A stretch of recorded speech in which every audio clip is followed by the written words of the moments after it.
O Majesty of the 12 Titans, Pillars of the world, Pillars of the world, we seek your divinity. We seek your divinity. To mend the rifts of the world. Fill our bodies with blood of gold. Till we wither in willing service to the prophecy. Surrender the core flame, Chrysosair.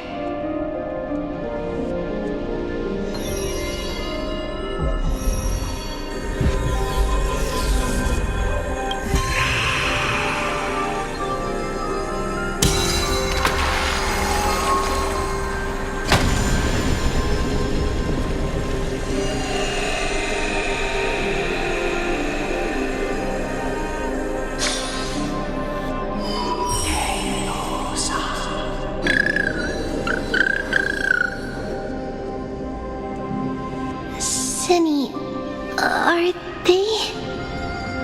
Lord Solibus, Lady Lunibus, the mission of the Skyfolk has been completed.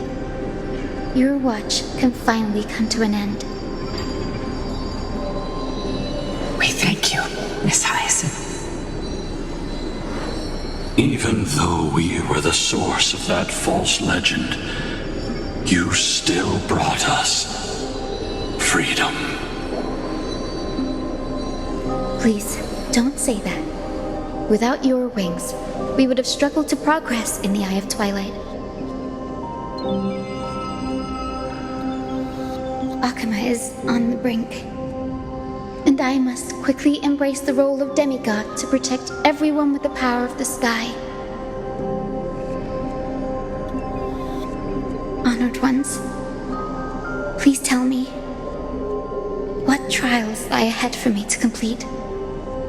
I think you've already done everything you were meant to, Miss Hyacinth.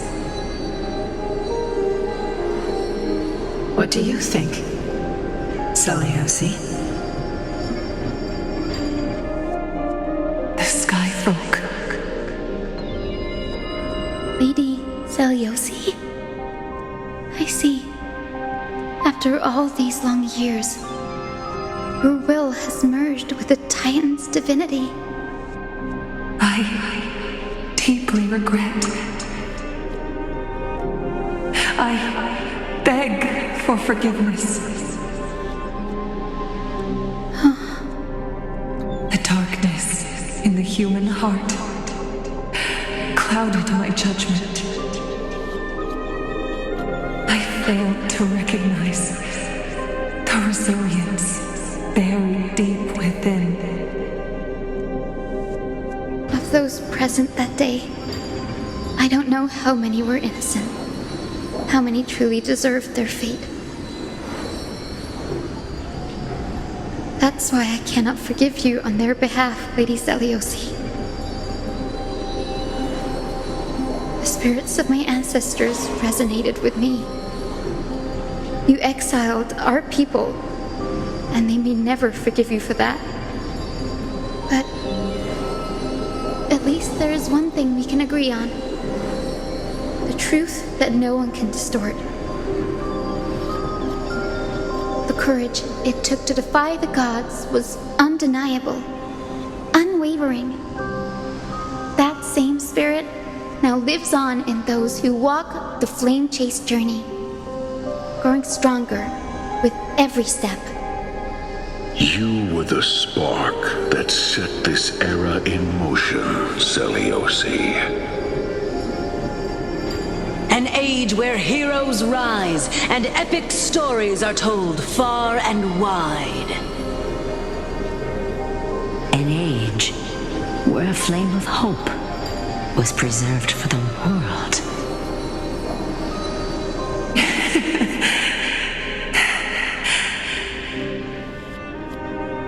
Perhaps this is what I longed for. Now, I can finally rest in peace. Even in that darkest moment, Lady Seliosi, You still held compassion for mortals, didn't you? Even with the Titan's power, you didn't punish the world by letting the sky fall. I imagine you were waiting for someone to bring redemption. Trust me with the power of the sky. I am merely a healer. I could never match your strength, even with that power. Thankfully, the world no longer needs a demigod who can summon thunder and storms. What I must do is merge with the sky and cast down a gentle rainbow, protecting as many lives as I can.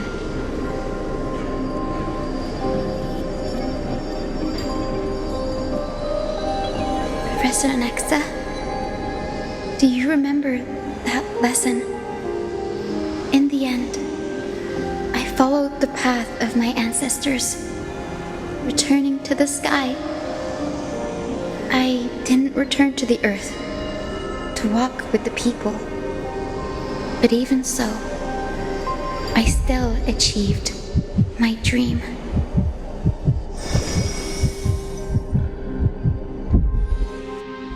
Hyacinthia. Thank you. The sky is burning. Akima's dawn has come to an end. Why is this happening?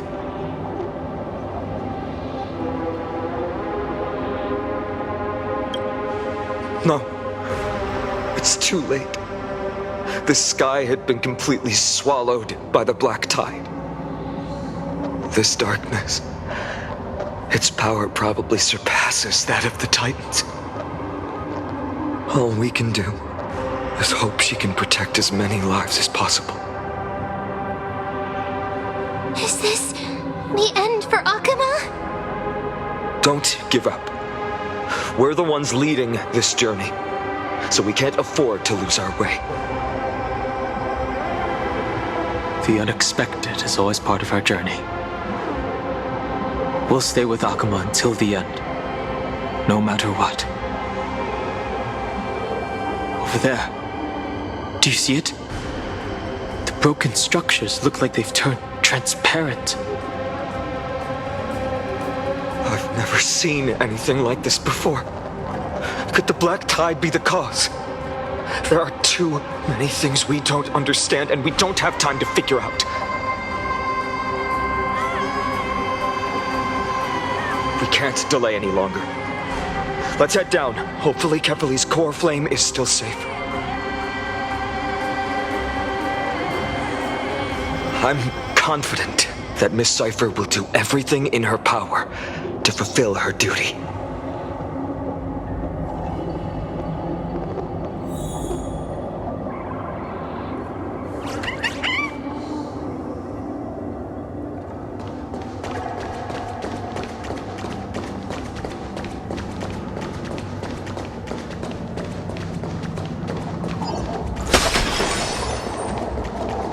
Transport platform's route is blocked by rubble.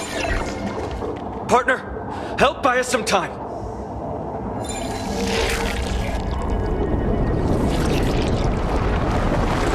The rubble blocking the path has been cleared. Good job. Now we can get off the mountain. A black tide creature. At Dawn Cloud. Oh no. The people in the city.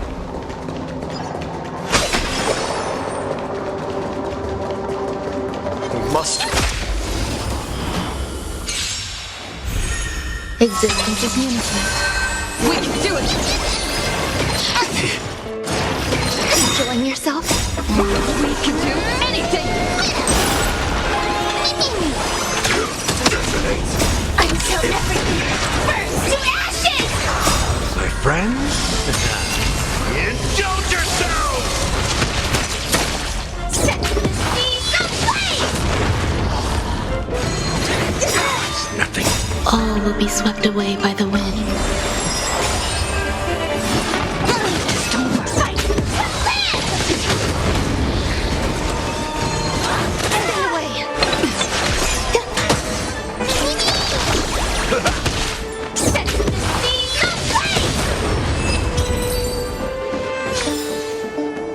Every victory is hard won.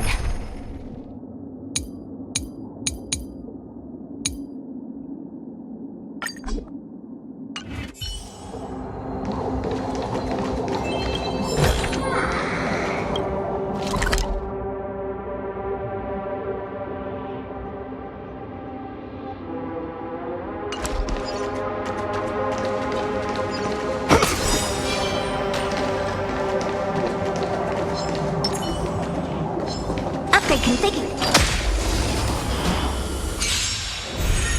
I choose you. We can do anything. Destined for oblivion. Again? This big diamond! It's all yours! Time to twirl! Time to mix things up. My friends, indulge yourselves! On the still waters of oblivion, Time to twirl! I weep for the departed. It too shall fall.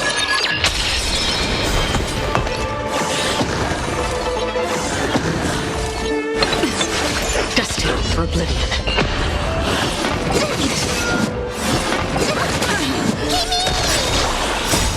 We can do anything. Time to twirl! How's this taste?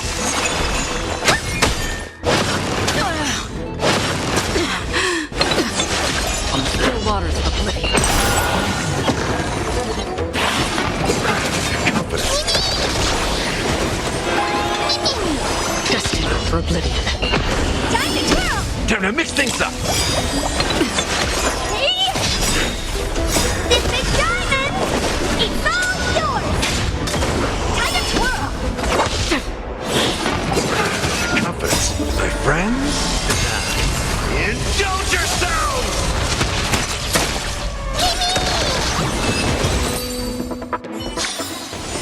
How am I gonna get that time back?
We can do it.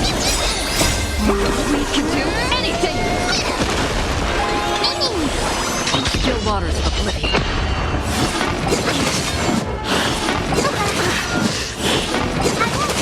how's this taste? Time to twirl! destined for oblivion.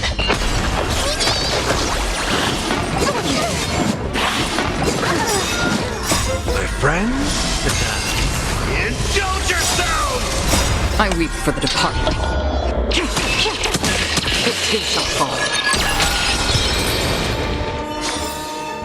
Reach the end of the story in your own way.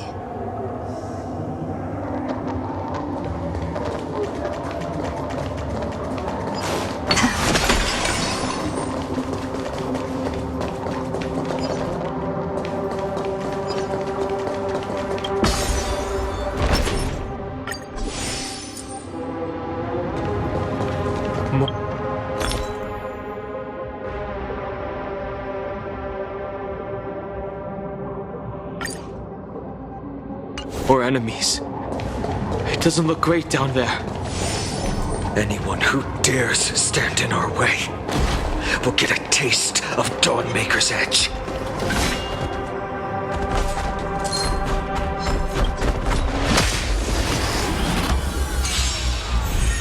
I choose you. We can do anything. On still waters of oblivion.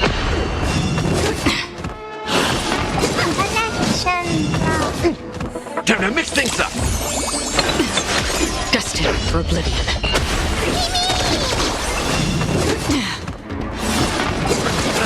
Confidence. My friends? Indulge yourselves! I weep for the departed. It too shall fall. Reach the end of the story in your own way.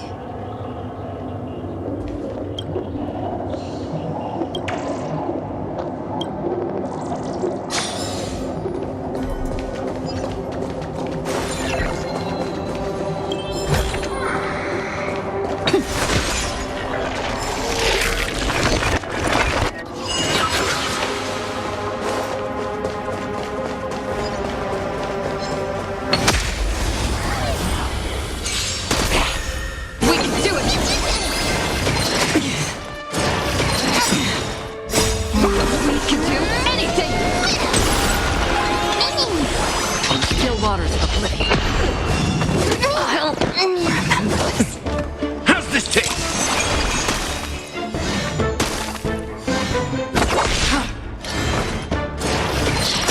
The confidence, my friends? Indulge yourselves! I weep for the departed. It too shall fall.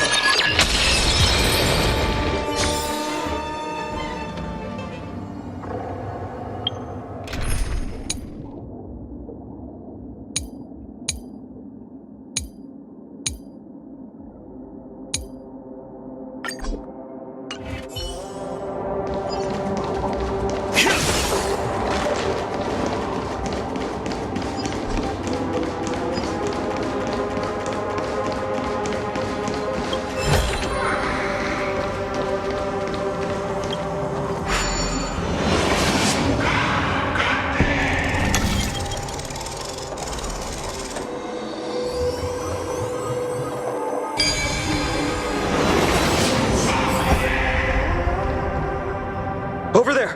Cavalli's core flame is being kept in the center of the council. We must retrieve it and bring it back to the vortex of Genesis. You mean? Right. Worst case scenario. We need to be prepared to return Cavalli's core flame at any moment. If the end is indeed upon us, we no longer have time to investigate the truth behind the miracle. We'll have to trust that Professor Anax's hypothesis is the only option.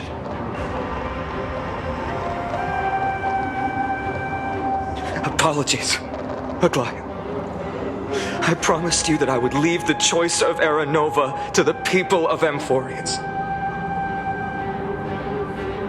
But I'm afraid there's no room for doubts now.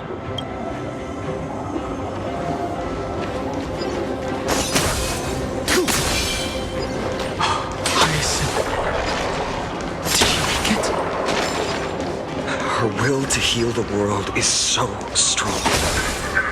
We'll definitely sense it if she succeeded.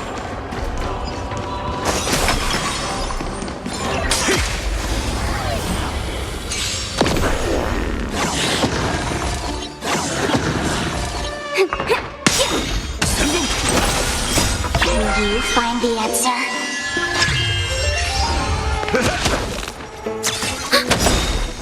Net markers activate. Time for a good old counterattack.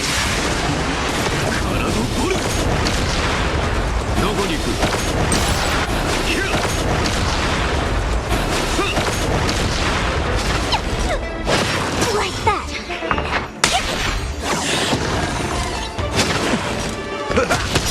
Ready for another?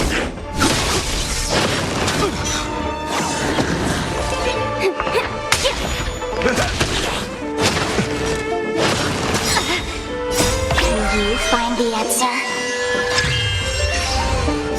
My friends? Indulge yourselves! Net markers activate. Time for good old counterattack.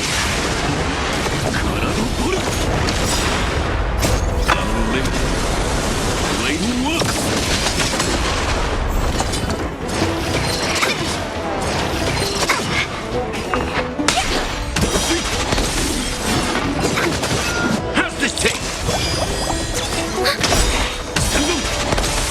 Net markers activate. Time for good old counterattack.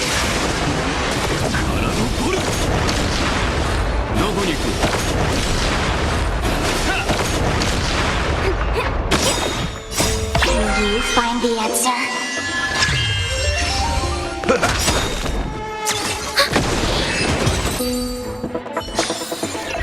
もう少し手応えがあると思ったがね。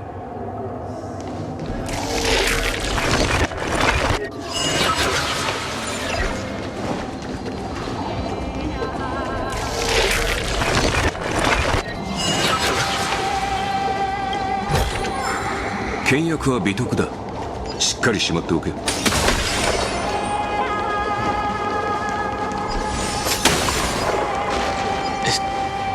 Oh, Sky Father Kefali, please forgive these ignorant and lowly children of humanity. They are so utterly naive that they think of the golden-blooded heretics as deliverers. This blood-red sky and the raging flames and demons throughout the land will purge their foolishness.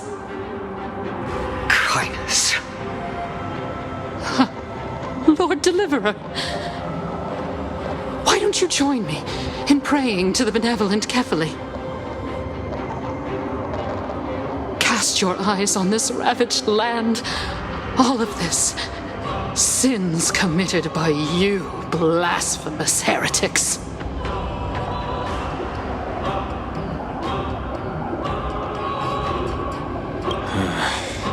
We should not waste our time on a pitiful madwoman. Danhang is right. My sword yearns to end your pathetic life. But to a cornered dog like you, the most deserving punishment is to personally witness the Chrysos heirs fulfill their mission. Only then will you truly know how meaningless and foolish your past transgressions were. Fulfill your mission. Kefali's core flame is long lost to the winds. How will you fulfill the prophecy? Lost to the winds? She's gone completely mad, to the point where she's just spewing nonsense. For the longest time, Kefali's core flame has been worshipped here. Only core members of the Council of Elders know how to activate the core flame casket. No, there's no need for such trouble. Professor Anaxa taught me more than just what was in the textbooks.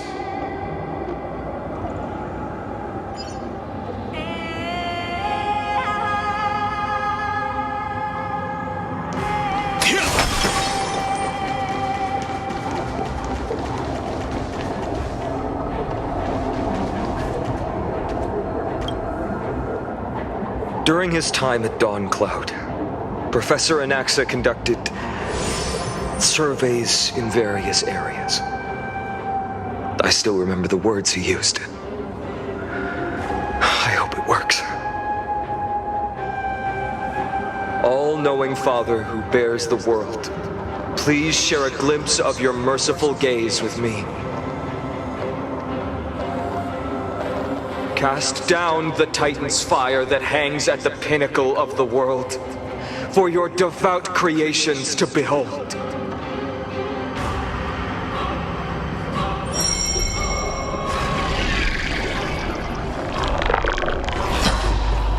It worked. One step left. to undo its arcane seal. Partner, I may require your strength again.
Take the core flame and let's hurry down the mountain.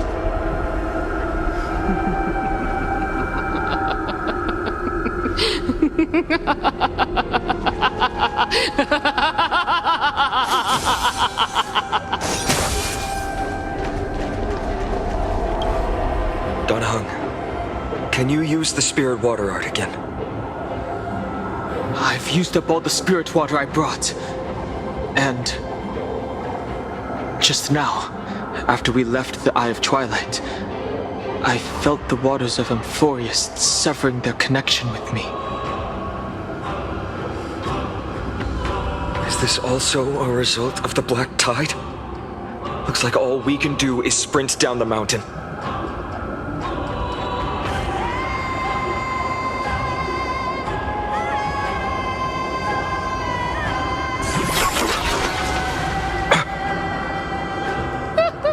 You all thought I completely lost my mind.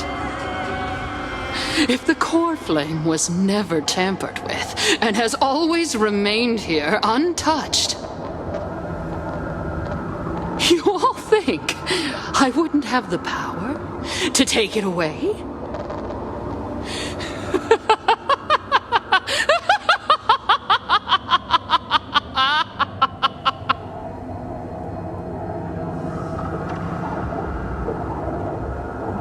Calm down and think carefully. I'll do my job. So you need to make sure you don't die before you pay me. There's no need to worry about the core flame's whereabouts. Let's just descend the mountain.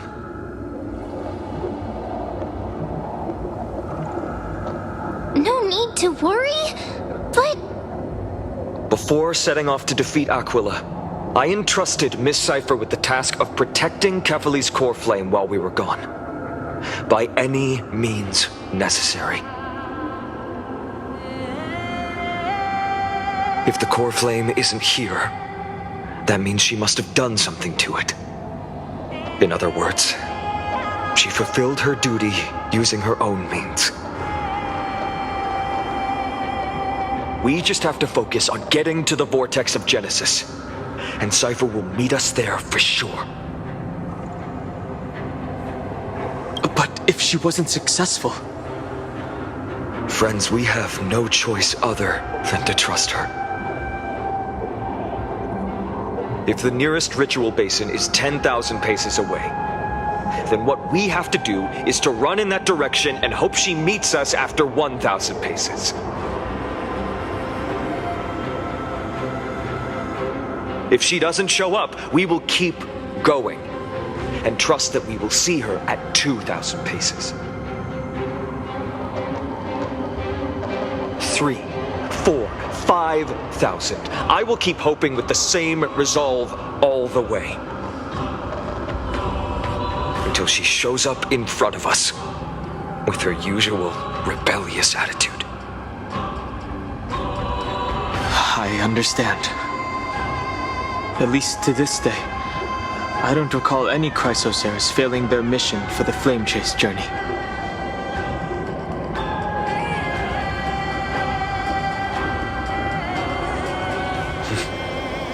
She will be no exception.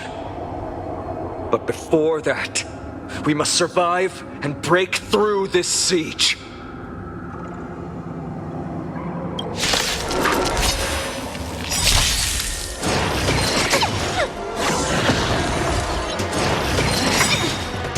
Net markers activate. Time for a good old counterattack.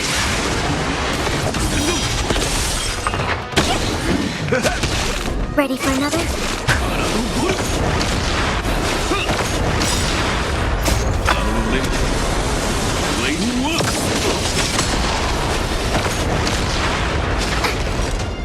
My friends?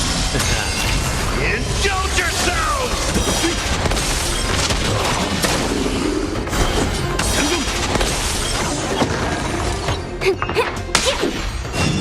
Ouch! How's this taste? Net markers activate. Time for a good old counterattack.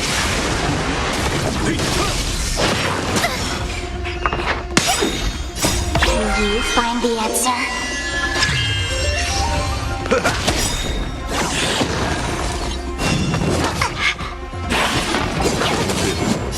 My friends? Indulge yourselves!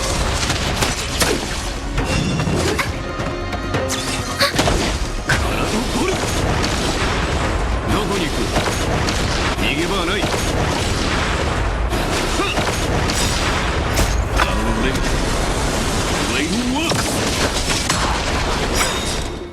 Net markers activate. Time for a good old counterattack.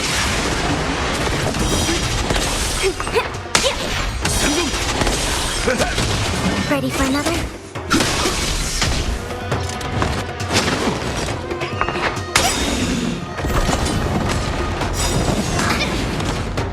Can you find the answer?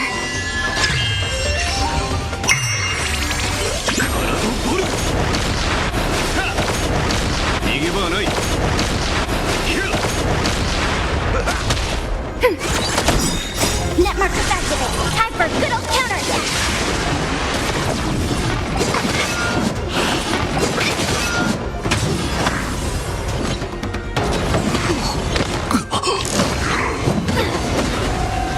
Feeling spiffy? Can you find the answer? Time to mix things up! My friends? Indulge yourselves! Net markers activate. Time for a good old counterattack.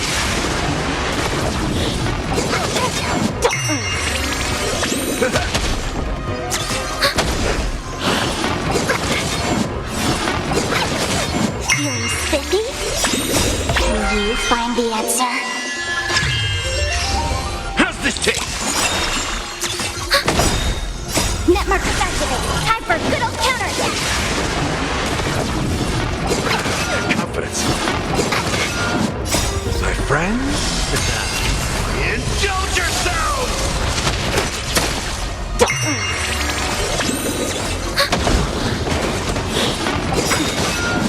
Net markers activate. Time for a good old counterattack. Feeling spiffy? Ready for another? Can you find the answer?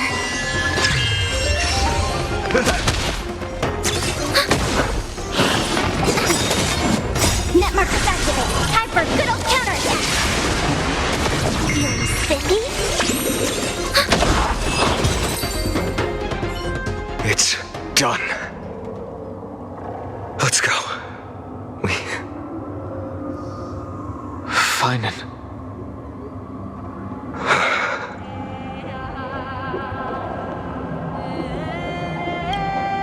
Perhaps. But as a cleaner, She was willing to use forbidden arts to absorb a millennium of identities and memories for an objective that hasn't changed in that time. I suppose this is also a form of extreme but twisted resilience. Let's go. It's time to leave this place. Everyone, can we run faster? I've got a bad feeling.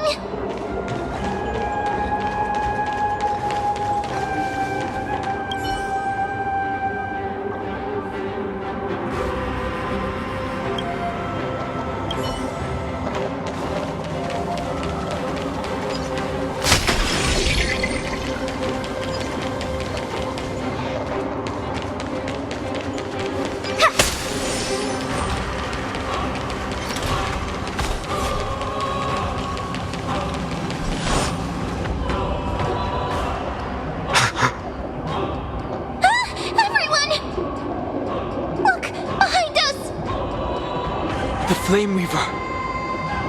In the end, they still showed up.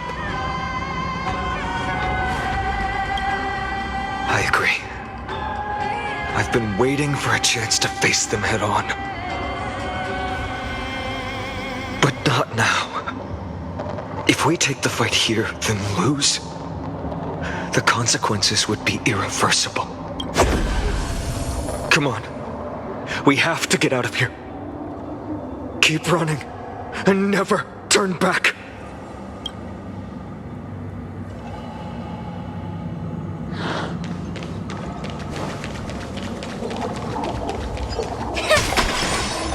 Yanis' hidden passage. We have to use it to cross the Theosphere Lake. They will catch up to us sooner or later. Keep running. Don't stop.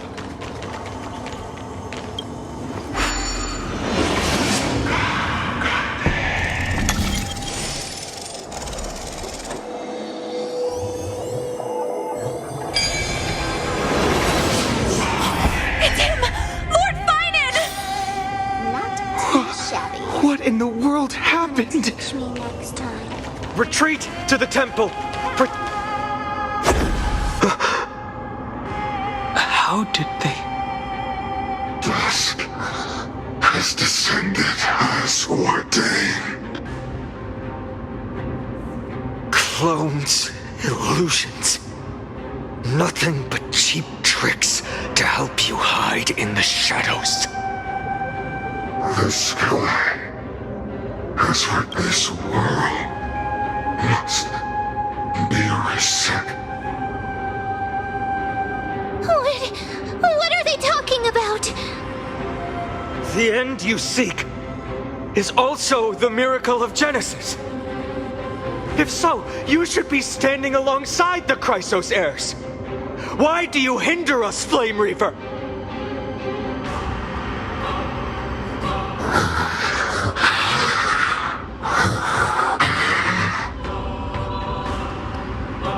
Dusk has descended as ordained. Must reset. The lack of reason can't be overcome. We shoulder the fates and futures of too many people. We will not fall here!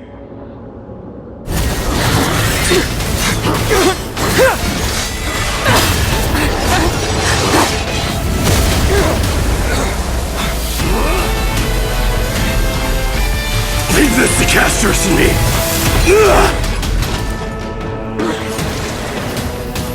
Over here!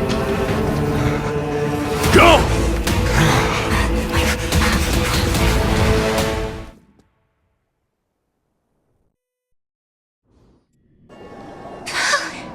That was really close. It's too early to relax. The Flame Reaver is a master in the art of deceit. Even Mighty may not be able to restrain them.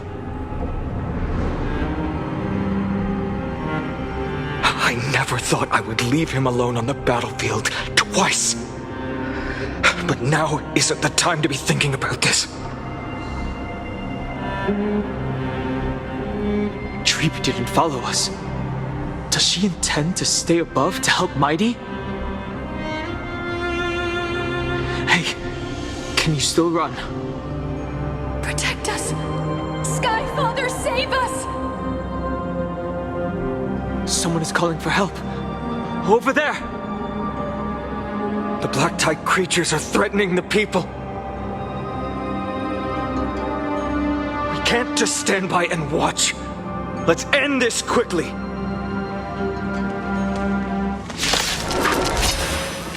That rainbow barrier.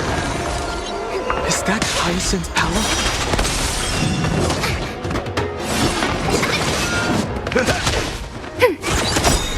Net markers activated. Time for a good old counterattack.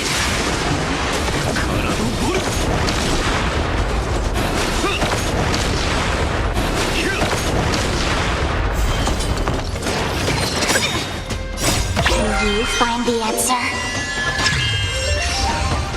My friends? Indulge yourselves!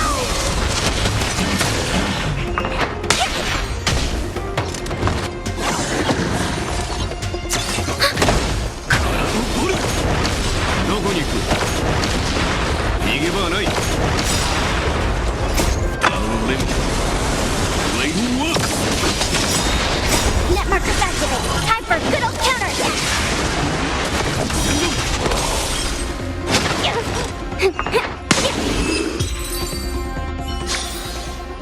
That's what I call a good day.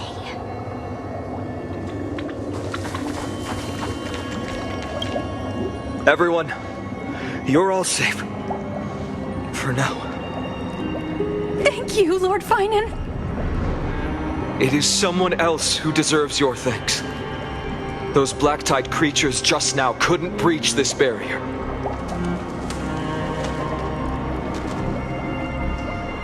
This energy feels familiar.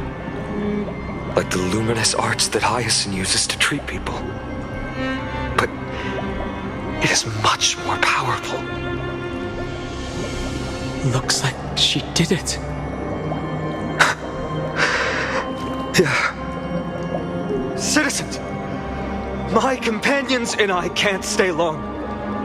Before reinforcements arrive, please do not step out of this barrier. This is a miracle left by the demigod Hyacinth. Please trust her conviction. Miss Hyacinth has also become a demigod, like Lady Aglaya. We understand. We will not leave her protection until you return, Lord Finan. I won't make empty promises. I might not be able to return in the near future. But even if there's no perfect solution, I will make a choice that fulfills this mission.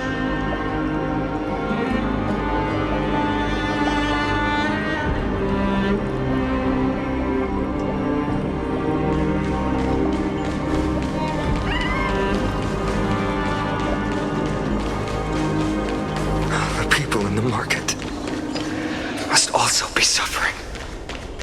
I hope... Cartonus! Quick! Let's go check on him!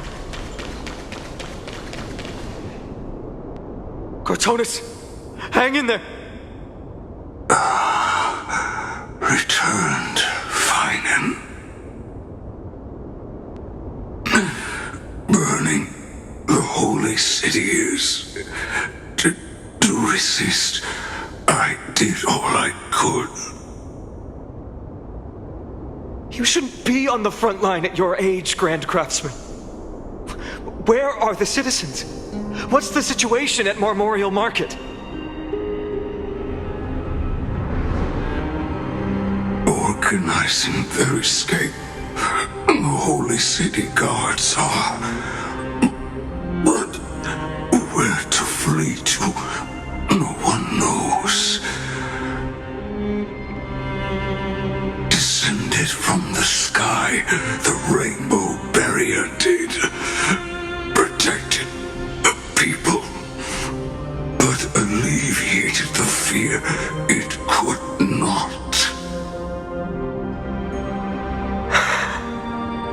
I fear this is Amphoreus' end, Cartonus. There is only one way to save our home. Finally come true. The Sky Father's prophecy. Go for miracle. Deliverer, you shall become. One more thing, Ares. Waiting at the vortex of Genesis, Lady Trinan is. Kephalie's cold flame is safe, she said. Trinan.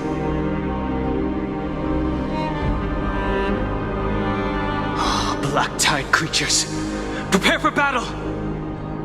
Urgent. The situation is. Leave them to me. The monsters. But... died. I should have kept me here. The power of the rainbow light did. But if destined, inescapable death is, why not leave behind some glory?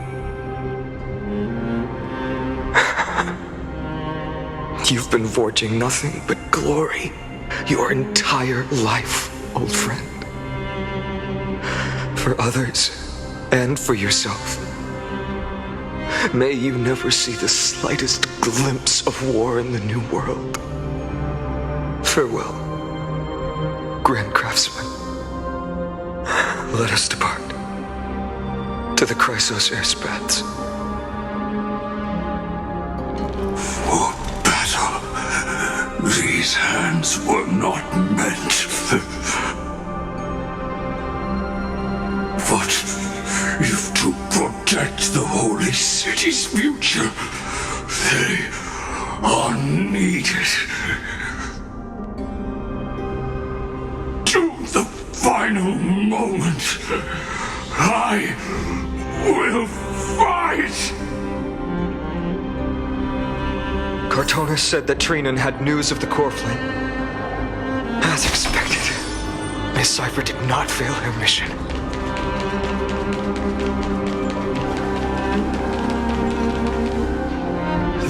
Chrysos Air's baths. And not a soul in here. Those translucent structures are here too. These buildings... I can feel it. Their memories are dissipating.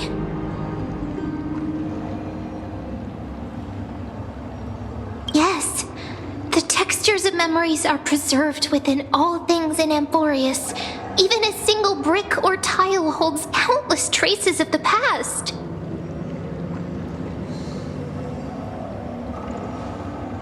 There are no citizens trapped here, nor any signs of Black Tide creatures. We have no reason to linger here.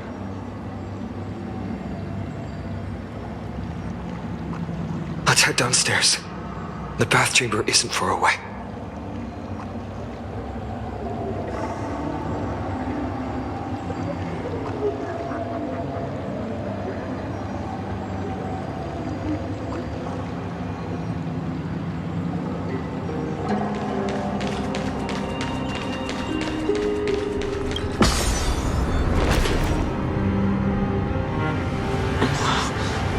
Bath's waters are conveying sorrow and despair in ways I can barely comprehend. I'm getting a vague sense of foreboding here.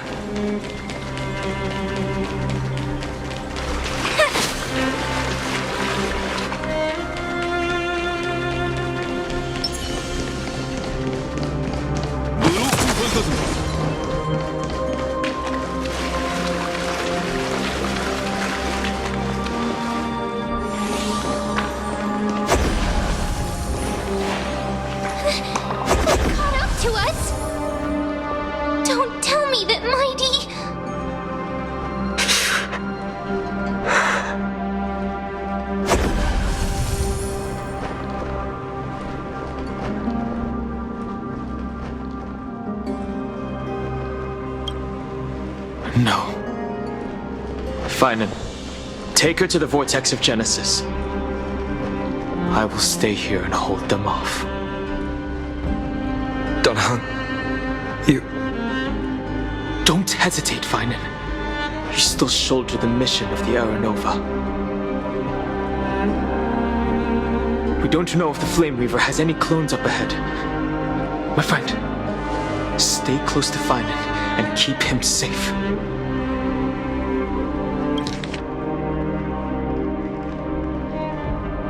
We don't know if the Flame Reaver has any clones up ahead. My friend, stay close to Finan and keep him safe. Amphoreans often speak of destiny. The destiny of the Trailblaze is to bind the life and death of every world to our own existence.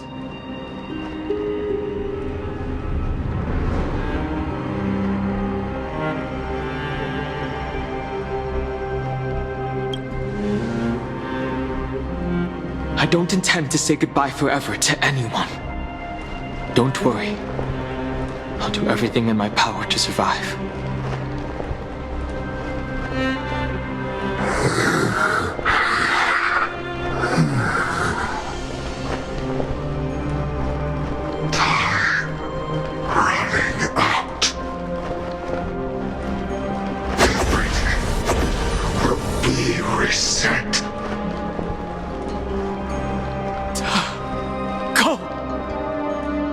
Better keep your word, Dan Heng.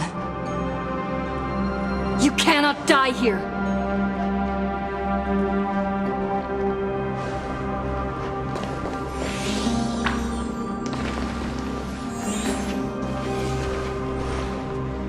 Wherever there's flowing water, I can harness its power to purge the filth. This power, unfamiliar.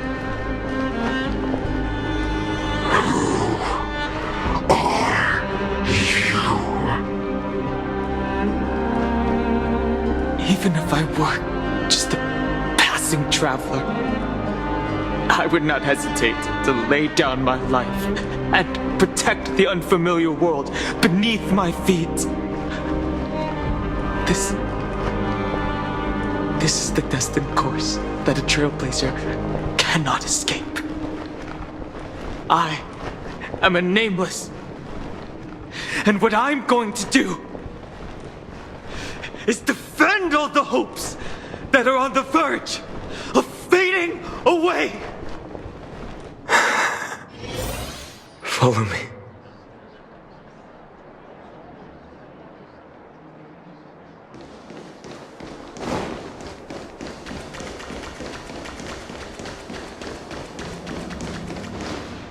Lord Finan. Finally, you're all back.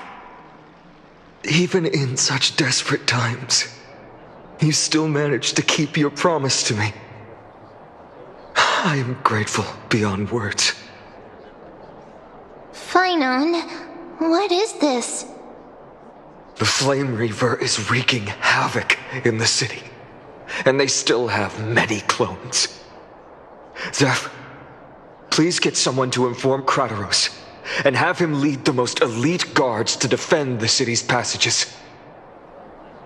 Until I complete the core flame ritual, please, do everything you can to rescue the citizens in the city. Understood, Lord Finan. Nemosity, several citizens are trapped in the Garden of Life and are temporarily seeking refuge under Hyacinth's barrier. Can you dispatch someone to evacuate them? Though, I also don't know where to shelter them. Leave this to us, Lord Finan. Just focus on your own mission. All right. As for the two Trailblazers, I'll also leave them to you.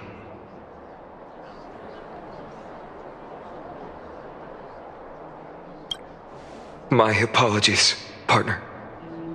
I acted on my own this time. I prepared for the worst before the fight against Aquila. Even if there came a day when Akuma was taken by the Black Tide.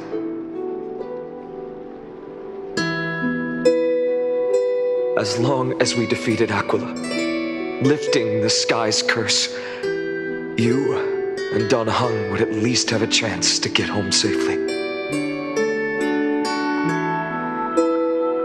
Yes, I knew you'd object, so I didn't inform you beforehand. My apologies. I know this is hard to accept, but even if it means being resented for the rest of my life, I still have to be responsible for you. Friend, you and Don Hung taught me the spirit of trailblazing. The best decision I ever made in my life was when I followed my intuition and chose to trust you. Don Hung told me many stories about the adventures of the Nameless. 2 of them left a deep impression on me: Bellabog and Panagon. The first story taught me that the fate of a world should be in the hands of its people. And even if the Nameless are willing to risk everything for an unfamiliar world, in the end, you still have to embark on a new journey and go to the next world that needs saving. Because that's your mission. The path you follow. In the second story, Don Hung told me about the few Nameless who sacrificed their lives for the prison world. I know very well that the 2 of you are willing to make the same choice for Amphoreus. After hearing those stories, I made up my mind.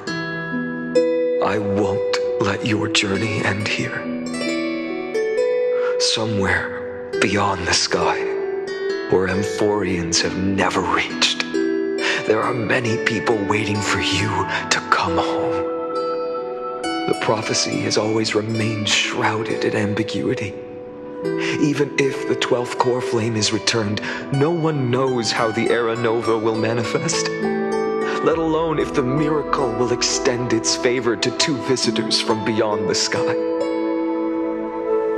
Before stepping into a fate unknown, the last thing I can do is help you return to your family.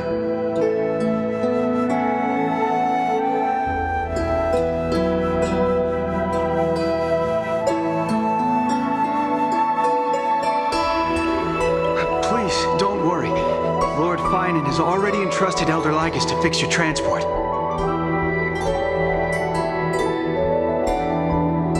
Lady Trinan's Century Gate is open on the main street outside Akima's walls.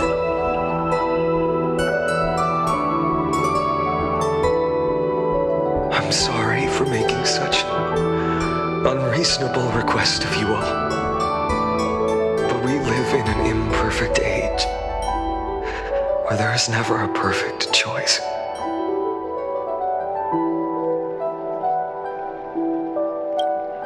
Every one of us has the right to make our own choices.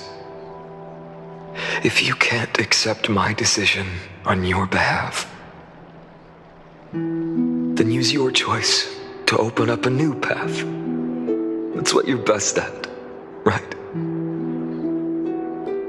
Regardless, Don Hung is still holding on for his life. Don't keep him waiting too long. Partner. One day I hope we will reunite under the constellations.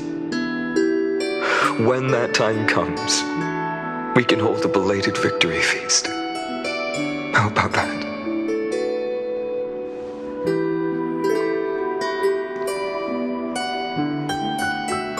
The spirit water has dried up. Blast! Why is nothing going right? Calm down. There might be another way in. The closest ritual basin, the other chrysospheres. Snowy. Trinan!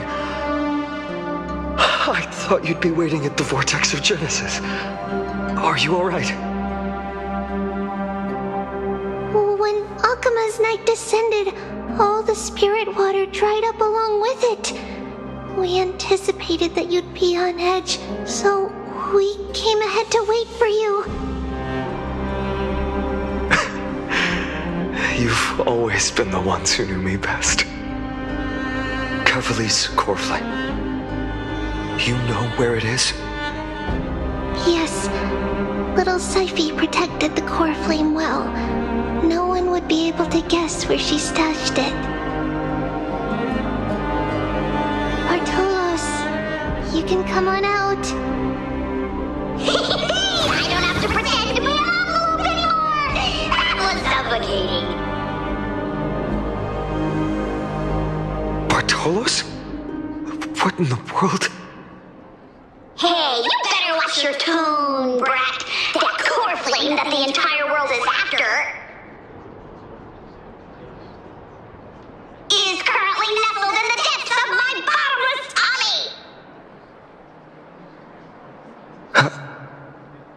This certainly was unexpected. Huh? Your reaction's too composed. It's completely different from what I was anticipating. Bartolos, Snowy still doesn't know the truth behind Akuma's eternal daylight. You're right. Well, then you'd better strap in and listen up, brat. That girl Cyphera spun a grand lie that deceived all of Amphoreus. She tricked all of you into believing that giant ball on Kefali's back would cast light over Akuma forever.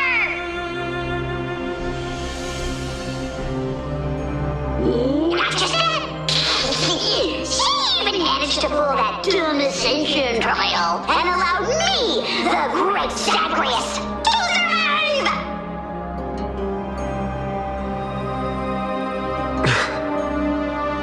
Hey, Rat! You... still no reaction from you? Yeah, dang it. You're no fun at all. I'm sorely disappointed. So for the last 1,000 years, what maintained Akuma's eternal daylight was not Kefali's miracle, but Cypher's lie, woven using the divine authority of trickery.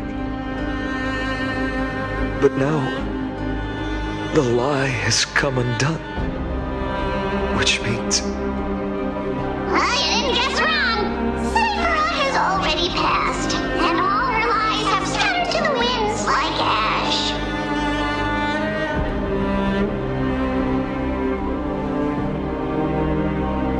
But you just said you, Zagreus, relied on Cypher's lie to keep living. If she is already... Guess you're not as smart as I thought, Pat. Don't forget, I'm one of the 12 Titans of Amphoreus. And this core flame in my belly, is it not the core that maintains a Titan's life and divinity?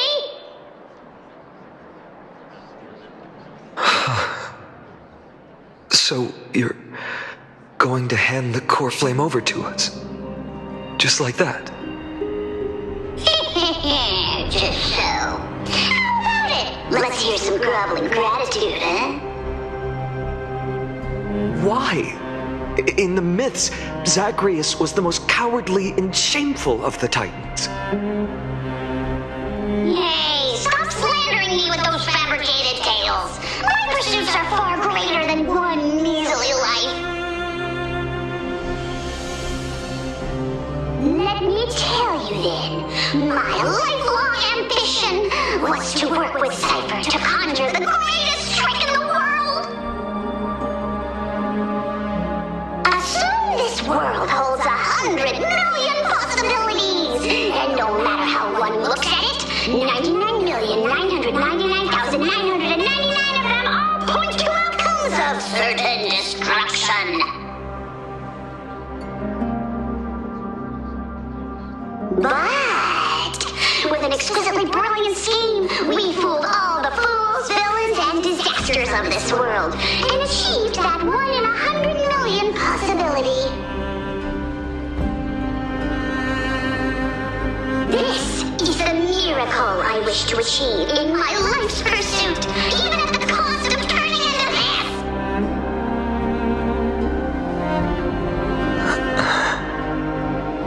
Take the core flame with you, brat. Go finish your mission. Remember this well. What saved Amphoreus wasn't the grace of that simpleton Ethely, nor was it the babbling of that child Oryx. It was the divine power of me, scorned by all, and the millennium-long lie of a cat-eared thief.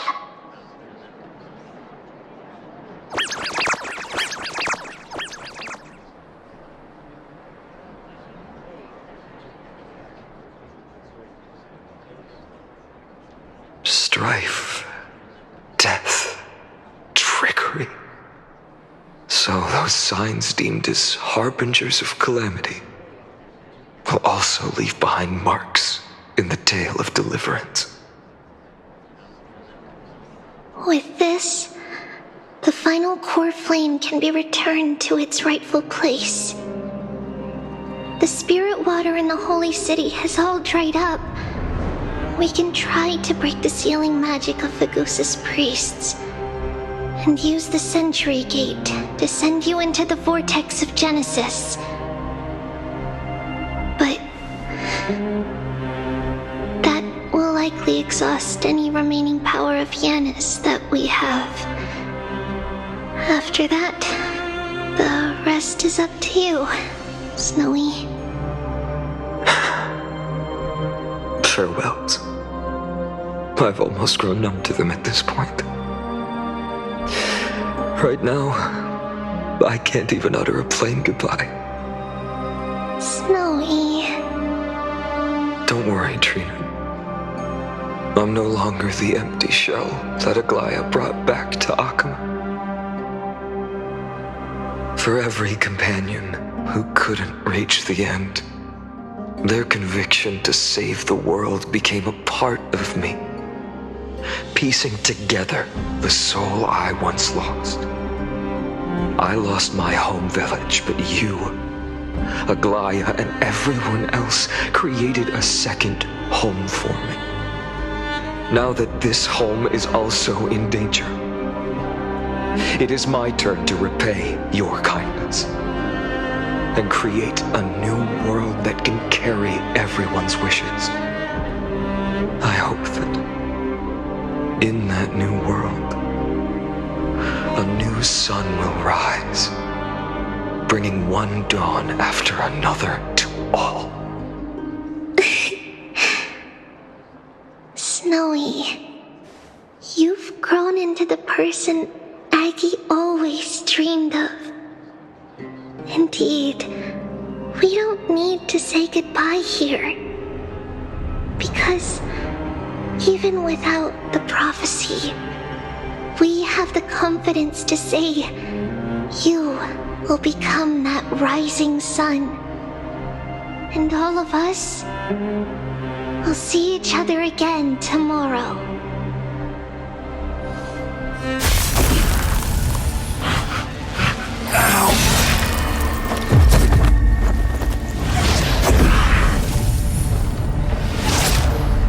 All shall bid farewell to one, and that person alone will witness the miracle. Such is destiny. Become the dawn. Deliver.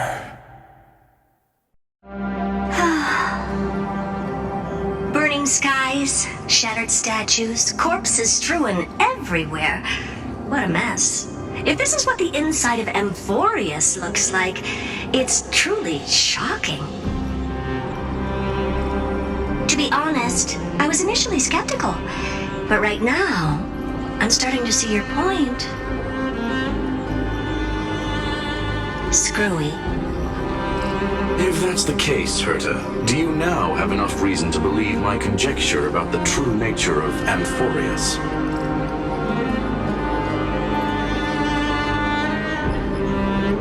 Let's not expand on that topic just yet. That Intellitron, Lygus, was it? He's not completely dead. That was probably a fake body. Something behind it is still defying us. I must admit, even if both of us worked together, it wouldn't be a simple task piercing through its defenses.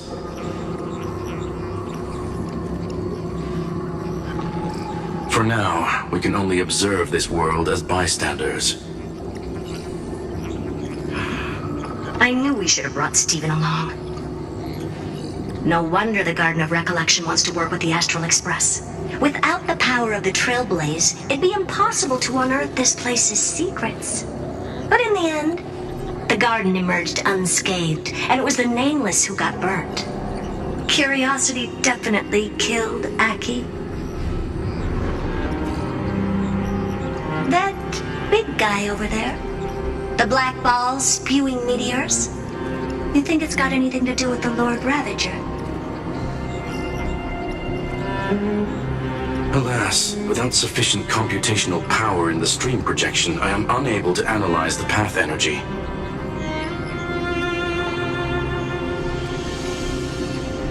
Suggestion. The immediate priority now is to find the whereabouts of the two Nameless. Research priority on the destruction can be lowered. Every second counts before that Intellitron's preventative measures kick in.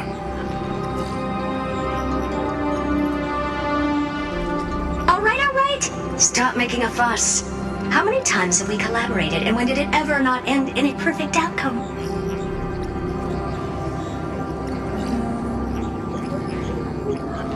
Why not add another mission objective while we're at it?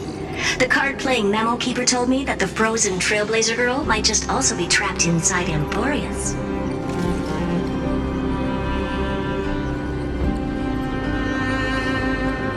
If time allows, I will also investigate March 7th's whereabouts.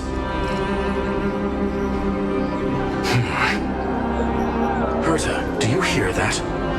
A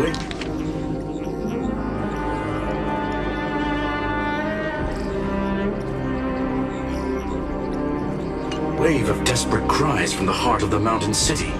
The lives there are undergoing intense suffering.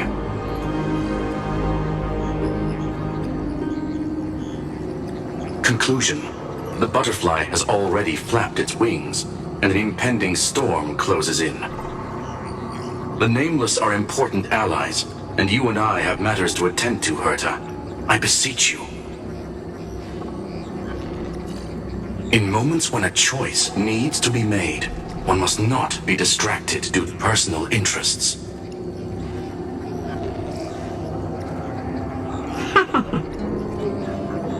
Of course I know that. Fate really is a game of dice screwing. Who'd have thought that thing once sowed chaos across the cosmos, causing the Intelligentsia Guild to splinter and disintegrate? It wasn't until I cracked the solitary waves theory that its lingering effects were put to an end. Yet, in a forgotten corner of the cosmos, one slipped through the net and remained operational. And it was this machine that eventually became the cradle for the birth of a certain Lord Ravager. The source of Amphoreus' tragedy is an emperor's scepter that survived to this day.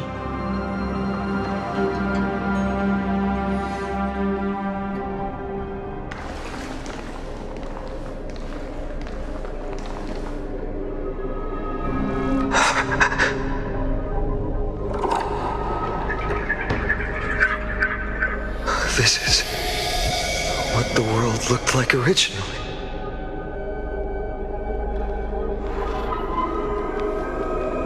What are you doing here?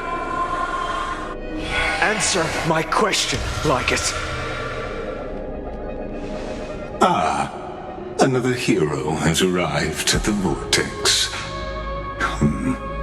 I can no longer remember how many times this has happened. The author of each epic, as the prophecy has foretold, stays their pen at this point. just like each cycle of the extrapolation, in accordance to their primordial design, ends here.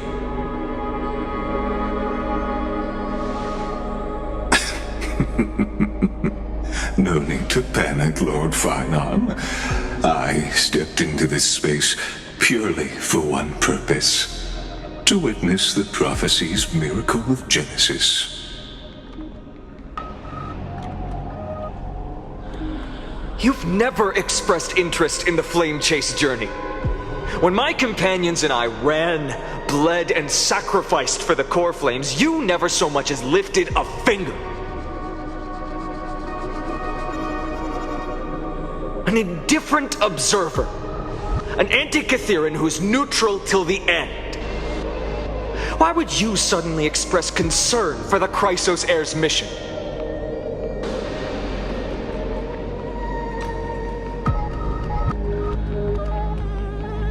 When that lone swordmaster left everything behind, plunging into a sea of madness, I was on the shore, listening. When that mighty lord shed his armor, filling the crevices of the earth with his iron bones, I was on the mountaintop, gazing down. Across 1,000 years of the flame chase journey, I have witnessed the ardor, resolve, division, and unity of the Chrysos heirs with mine own eyes. Just as you were all born to shoulder the guidance of the prophecy, I too have bathed in the gaze of distant stars, have seen the deepest, darkest of destinies.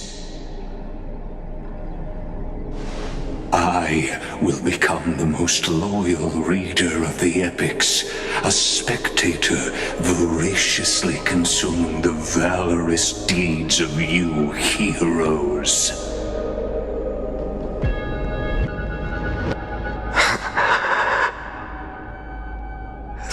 Gaze of distant stars. One day you will understand, but not now. At this moment, please disregard this observer and finish what you must, Lord Finon.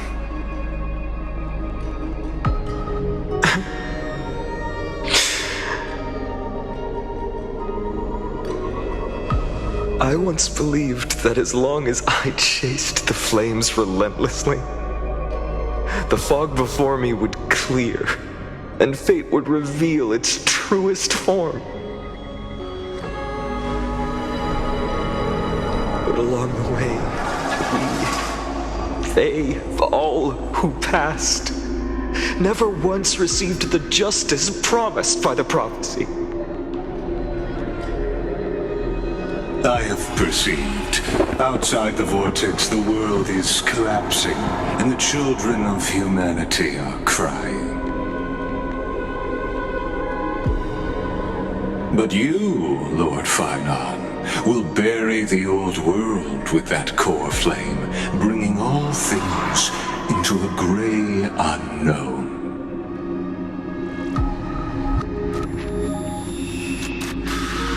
It doesn't matter.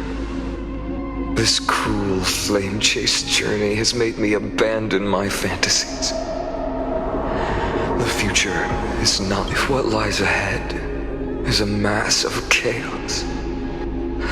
I will tear it apart. Then usher in the first ray of blazing sunlight.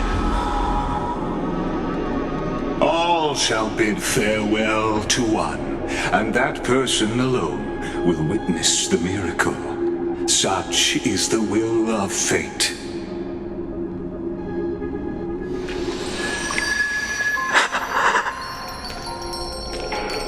Yet this time, will an epic with endless cycles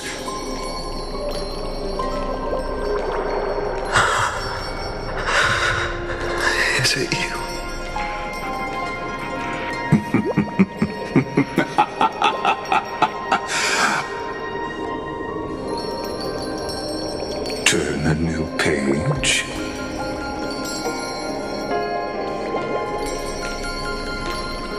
Of course. This will be a romantic story like none that has come before. You think so too, right? Wonder where I meet it this time.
Dolus' suburbs, in a tiny weaving workshop. The silk-weaving old woman busies herself within, as her smart child wanders outside on a whim. The silk pours from the loom, some bright as the dawn, some dark as the night. The woman had lived her whole life in poverty, yet through her business, she never deceives. Good child, listen to me. Never lie and speak deceit, for people like you only do to honesty. The girl smiles and nods, but her heart is drawn to the boundless desires of the bustling streets. And the grandmother is unaware that her handmade white dress has been stained by the mud of conceit. Madam, what is a bundle of white silk's price? Sir, only 2,000 balance coins. An honest price tag can only meager profit obtain. If we keep selling cloth like this, we'll stay poor for the rest of our lives. The girl complains to her grandmother, while sprouting countless plots and petty tricks. The woman smiles and does not reply, only weaving with night-shaded silk a suave hooded robe for her little spark. Why don't you take some of our goods and go into the city tomorrow to try out those pranks?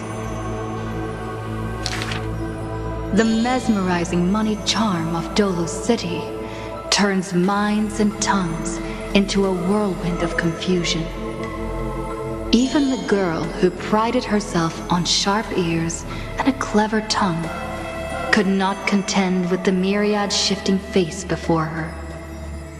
She returns penniless and furiously seethes. I vow to the god of thieves that I will eventually empty those people's pockets.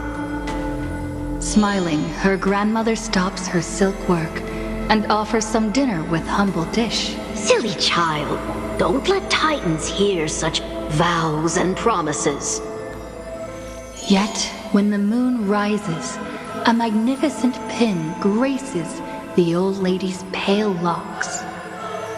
The girl smiles at the old woman, now stunned in shock. I actually did return with some catch.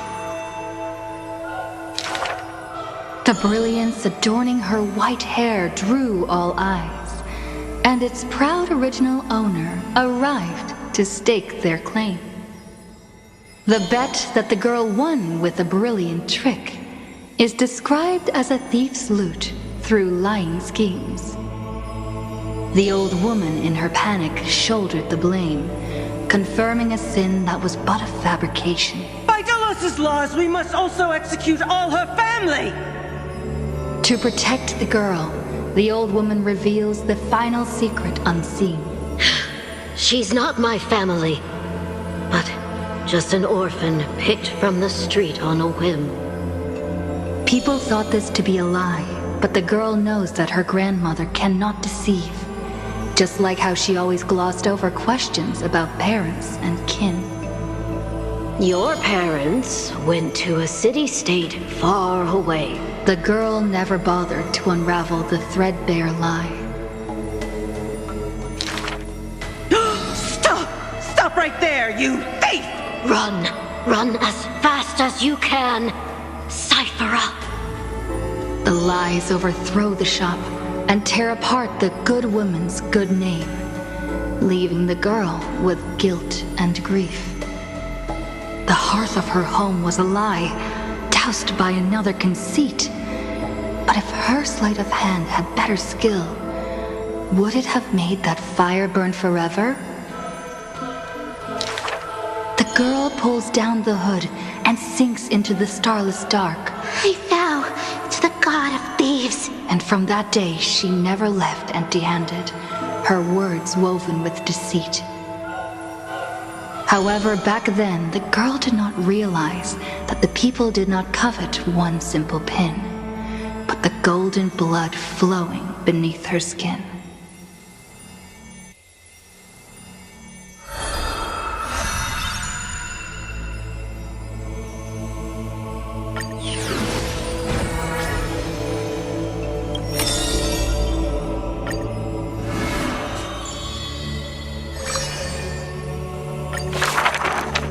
There are no swords here, only farming tools. Facing the ambitious boy, the shopkeeper kindly explained. Even a rake would do. Let its worth be judged by the verses I compose with it. Many days later, the wounded child stood upon the scorched earth, and silently he buried the ruined tool. For that was his first sword. And on the day that the black tide came, he broke the shackles of fate with that weapon true. Let go of my beard, you white-haired rascal! No! Fine! You win, okay? That was the first victory claimed by the boy. A victory often mentioned in later years, and yet he never treated it with shame. I understood something thanks to his beard. The others hold their breath, waiting for his thoughts. But he only gives out one response. The victor must stay focused, and success will come when you work on nothing else. Those words became the foundation of his existence. Knowledge is also a power used to smite. While studying at the Grove of Epiphany, he etched this into his heart. So he devoured thousands of books, skimming through to glean the martial powers of might. But unenlightened wisdom is merely dust. And when the next calamity approaches, all he recalled is flight. Thus, his books are always worn into shreds, for each book was read endlessly, till he remembered every detail slight. When first arriving at the Holy City, he was no more skilled than a soldier, except his ambition. Even the deliverer from the sky must have their beginnings in the soil of the nations. The elders in the Holy City scorned, casting him into barracks in derision. But none expected this new recruit of unknown history made his name in one mission. Some asked him, which teacher caused such improvement? He answers with countless names, including the Inquirer's own. Only one who treats the world as their teacher can bear its eventual destiny. Those with golden blood are bound to succeed. The golden heroes are born as gods, beloved. Such words echo in the man's mind. Yet he knows glory is not where the journey begins. He misses the buried rake, worshipped the enemy with the long beard, mended his tattered books, and polished the barracks' dust-covered gear. What forges a hero is not destiny from above, but the long journey that follows. Now he stands here and looks back, and his path twists into a winding path. The long road to the sky stretches ahead, and towards the blazing white sun, he pens down Deliverance's name.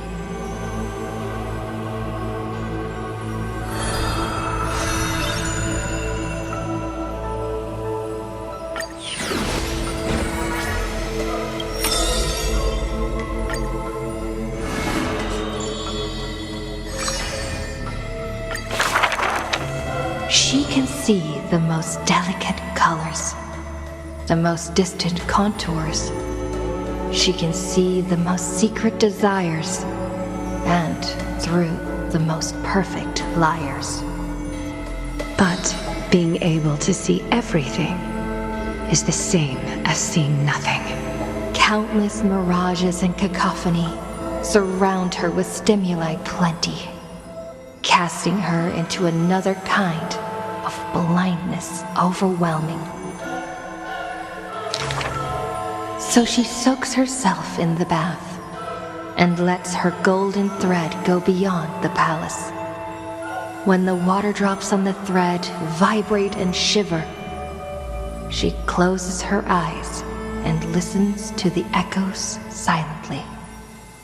She hears how a mother's feet were wounded for treading over too many stones, and is soaking her feet in the hot water bath. She hears children playing next to the pools, and someone is saying loudly, I heard that the Golden Goddess also likes to visit the baths. She is used to bathing alone. At the start of the hours of lucid or parting, her golden hair spread in the water like a throne, like the scattered golden threads, wrapping her again in a cocoon. Yanis's holy maiden silently walks over, scooping up water to wash the weaver's hair, as if cleansing the bough of a laurel tree. That is when the one who sees the core flame finally knows. There's no difference between a demigod and a true deity. The golden blood that congealed through divinity only in this heavy heat can temporarily flow. And let this golden butterfly feel a fleeting warmth. Just as she had once touched her own face, falls the final tear her eyes will ever produce. Teacher, I had a dream, she recounts, like a young girl on a whim. The sound of the water repels all disruptions in speech. Such peaceful rest, such sweet dreams. She dreamed of how she was a naive noble girl, ignorant of the world. She dreamed of the countless nights when she worked, in the courtyards she weaved. She dreamed of being before the vine-covered temple, where the wind blew by in a violent stream. Lastly, she dreamed of the prophecy that she heeded, how the ancient sound came through the 1,000 waves and could not be heard clearly in her dream.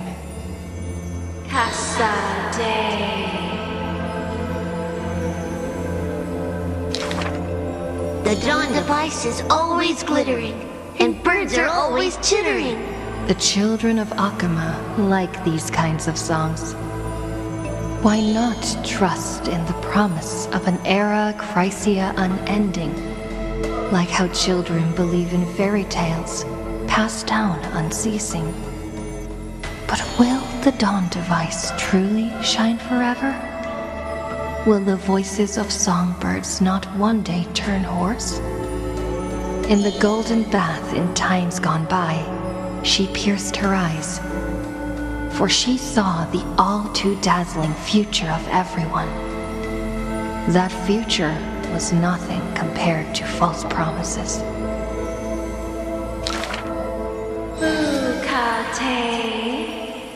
The gods have already determined her destiny and her passing.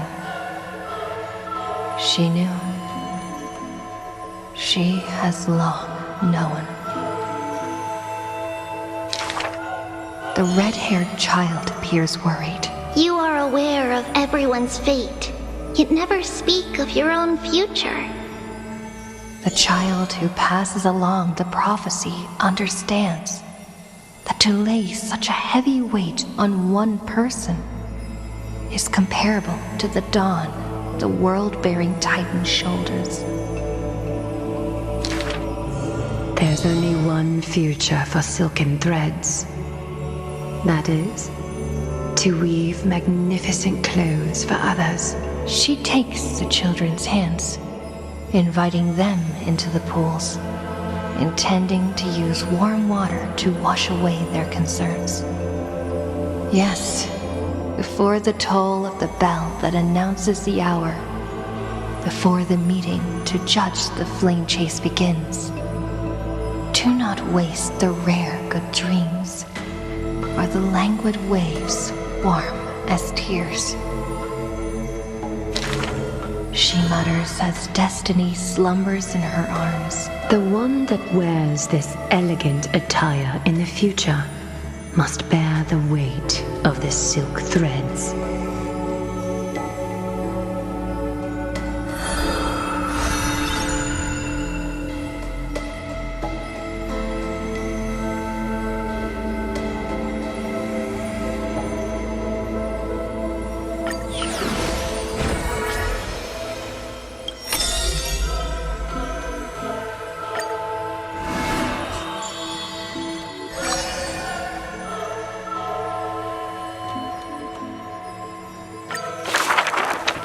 This world may contain thousands of ills, but the number of sufferers is countless, like ocean-going sails.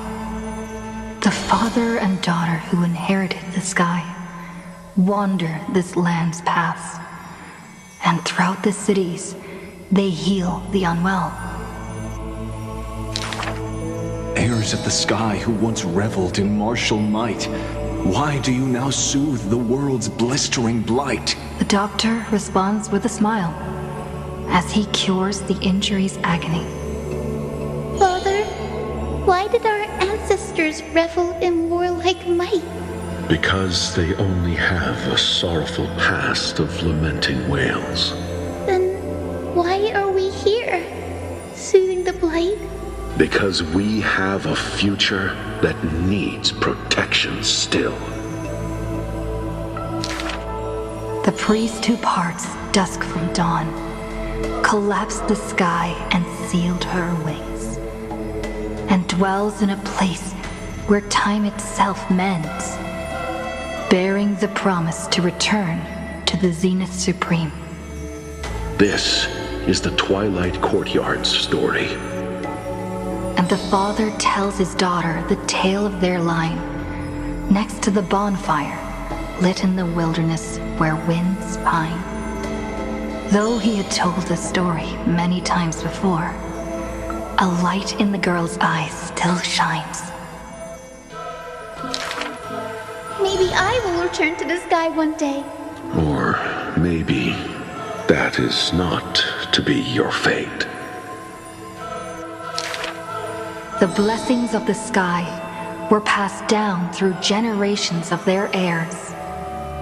The brawn of the Titan who molded stars granted a boon fitting and fair. Perhaps the girl with heroic blood in her veins will be accompanied by thunderbolts and the sun's merciless glare. Childishly, she recited the words, "Oh, sky, heed my wishes." And thunder and heat did not descend. She only saw a sliver of gentle warm flare, wiping away mortal exhaustion and others' tired airs. What a gentle blessing! All said that she must be a savior saint, bringing light to the land, even if faint. But where the girl's eyes often gazed was the wine-dark sky, gloomy and bleak. The god is also sick. That grand longing to save the world may be no more than the girl's feeble dream. But her father treated it as his greatest treasure and taught her all the ways of potions and creams. That girl therefore always accompanied the gentle master of healing and repair.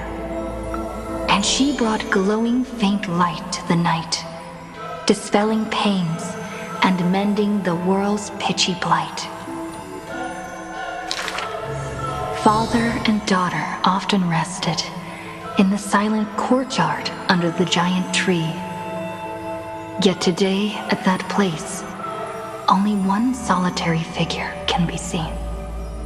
On that night, the healer spoke to a visitor throughout the night. On that morning, he bid farewell to his daughter for the first time. He will heal the ill at a faraway place, where the end of days approaches, and no family of his should follow. You have learned the craft of healing and understood the blessing, but a light more radiant still is needed to heal the entire world.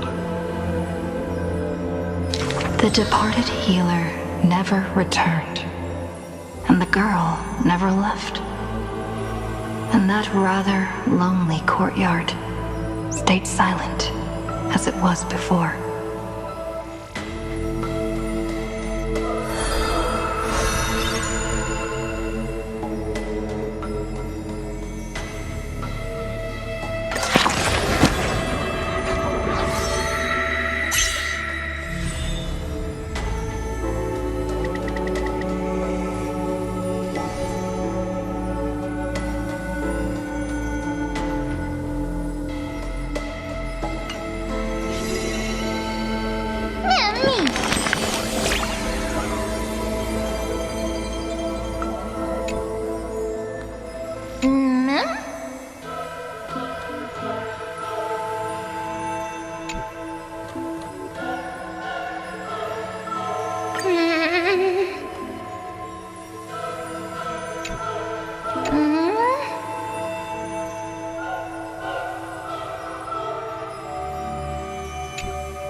good student who often did stupid things. Was the assessment from the Lithophagus sage.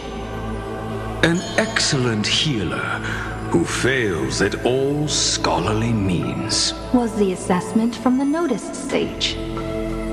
A shining child who also burns away her own life's rays. Was the assessment from the erythrokeramist sage. A fool who was always wreathed in smiles, while drowning in a weighty and pitiful dream. Was the assessment from the Amphoreus sage. The girl had visited all the schools during her time studying at the Grove. She refused to become a scholar, despite her exemplary grades. Instead of increasing this world's knowledge, I prefer to reduce its pain. While the sages faced her words in silence, the Amphoreus sage alone decided to hire her as assistant post-haste. An apprentice who spends wisdom is more precious than scholars who hide knowledge away. The faded twilight courtyard, long eroded by time, now shelters a girl, the sole heir of her lineage. Loneliness accompanied her days, till the sage of the Caprists visited her and brought her a chromatic pony with a grin. It may be the Eye of Twilight's creation in times gone by, for it shines with the sky's rainbow hues within. Could it be the warlike winged beast of her father's tales?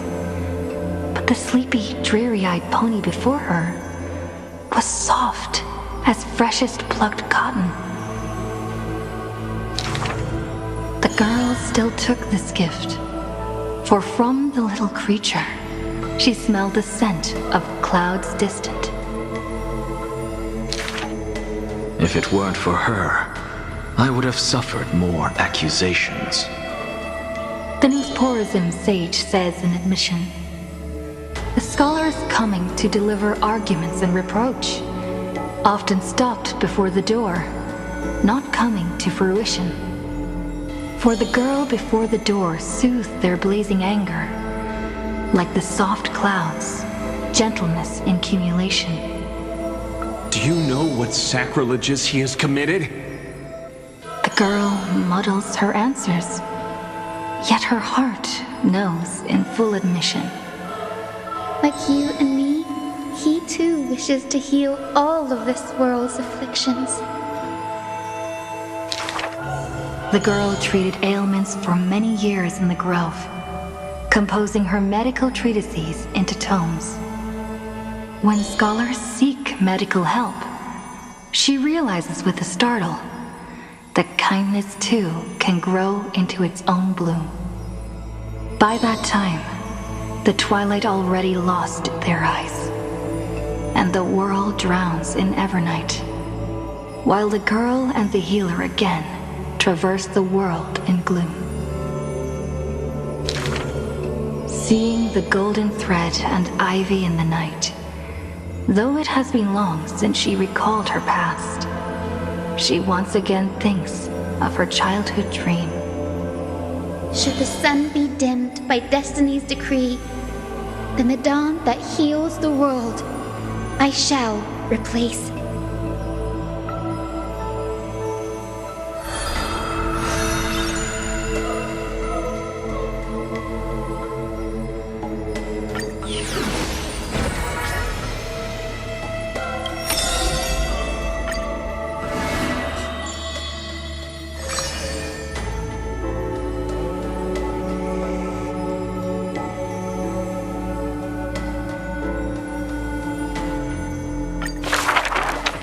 If every single scar equals a coin, then the girl always pursued would be worth her weight in gold. Deception, theft, and night heists, but her nerves failed her when it mattered most. The girl clutches meager loot to her chest and escapes, muttering curses bearing her pain. We're head on. I definitely win next time. She always longs for the coin of Whimsy's blessing and creed. Yet the coin in the air always suddenly disappears, as if in reply from the trickery titan. Day and night flow, and the thief star makes circles across the sky, while time molds the girl into an adult. The cloak once used to conceal her entire body now only suffices as a hood that barely covers her fringe. No matter. These days, I have no need to hide. With a confident stride and a silver tongue, her perfected fraud, thieving every opportunity as a result. And at curtainfall hour, those treasure-seeking steps fade into the moonlight. When she appears again, her arms are laden with money's weight. What is the art of thieving? Stealing from the poor. Not enough loot. Stealing from the rich.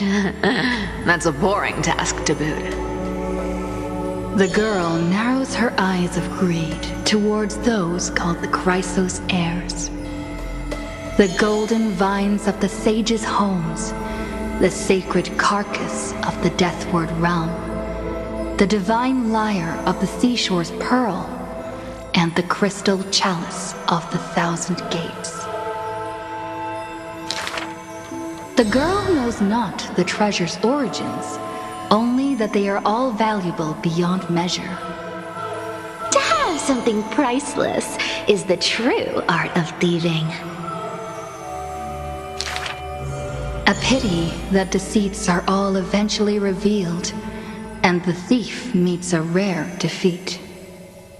A golden thread discerns her meticulous disguise, and the heroes hold down her third hand to imprison in this thief star made of human feet. I take defeat with my head held high. Spare me your sympathy. She frankly faces the accusations, knowing that escaping would be nothing more than child's play.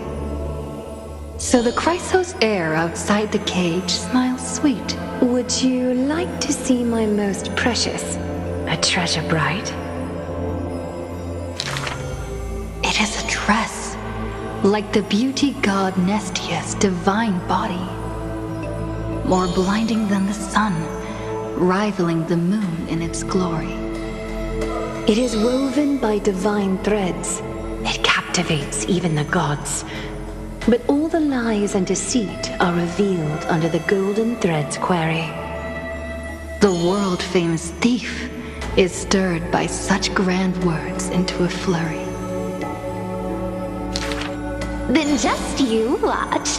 This wondrous dress will forever remain in my own gallery.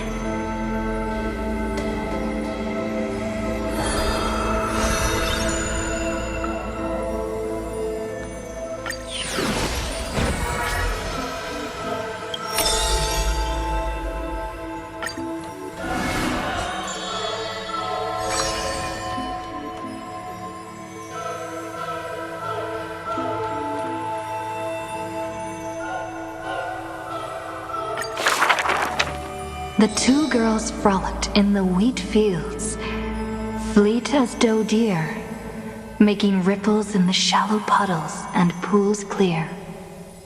As dusk approaches, the exhausted girls collapse over the wheat heaps, talking about their longings and dreams of literature, love, and a journey through a world dear. Oh, Sky, slow your closing gaze. How I want to keep this moment in my hands forevermore. On that day, the breeze was warm and gentle. At that time, death was soft and fair. The broken-winged butterfly falls by the window, bringing with it a scent of melancholy. The girl looks outside. The golden wheat fields rolled endlessly, stretching to the horizon. Holding to the chair, she tries to stand, only to find her legs trembling and feeble. Don't worry, Alexia. Her older sister whispers beside her ear, and on her sister's shoulder, the girl weeps mournfully. And time thus becomes silent, painted with sighs only. When hearing the healer's diagnosis, the girl remained deathly still. Her eyes were already drained of tears, and her heart a wilted grave. Every time she has something on her mind, she would tilt her head and look outside. Her sister follows her gaze, seeing a barren field turned by wind into a desolate gray expanse. Till one day, when the girl looks outside, she sees a dash of dark blue, most brave. It's a flower my sister planted. Like the torrential river of life, it pours into the depths of her heart. The flower is called Antilla. Even in the Netherland, it's rumored to thrive. You are the quiet in my heart, amidst the chaotic choreography. That seems to be its floriography. When the days are warm, the sister would take the girl on long journeys, through the flower fields, gazing upon rivers, napping amongst the grove. A discussion hearty. After I die, I want to become an Antilla flower and become the quietness in your soul. A thoughtless word from the girl gains her a wrapping on her forehead most dainty. Do not speak of dusk when you have yet to see the dawn. Dew drops from the petals as wind pulls on the leaves, and the two of them sit in quietude. The girl asks for the means to tend the garden, and while her sister sounds concerned, her heart is relieved. But the concern is well-founded. The girl tripped and fell into a mire. She gazed directly into the eyes of death, in that dark pool bottom unperceived. I've been the weight upon my sister's wings. Let this be where it all comes to rest. The girl gives up her struggles, only to see a figure pierce through the water's surface. I won't allow you to walk through the dusk alone, or enter the night of no reprieve. Her sister sobs without end, and the girl has to gently hug her and softly relieve. And then, this distant memory turns bleary, difficult to retrieve.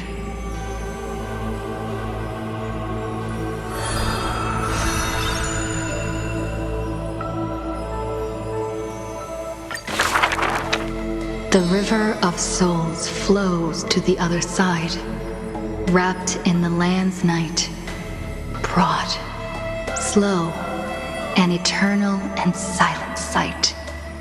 It belongs to all in this world that has life, all of which flows downstream, converging as one. The master of the nether realm, Thanatos, enshrouds themselves and the souls within the moon cocoon. The dragon, born from the cocoon, carries the girl, soaring upstream the river of souls, defying its eternal flow.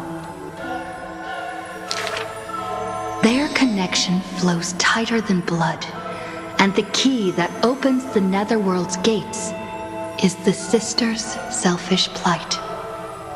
Back then, the boreal winds cut through to the bone. Back then, death was a bitter and stabbing fright. In the nether realm, without an earth or sky, a flower named Antilla blooms, its beauty witnessed by but one soul.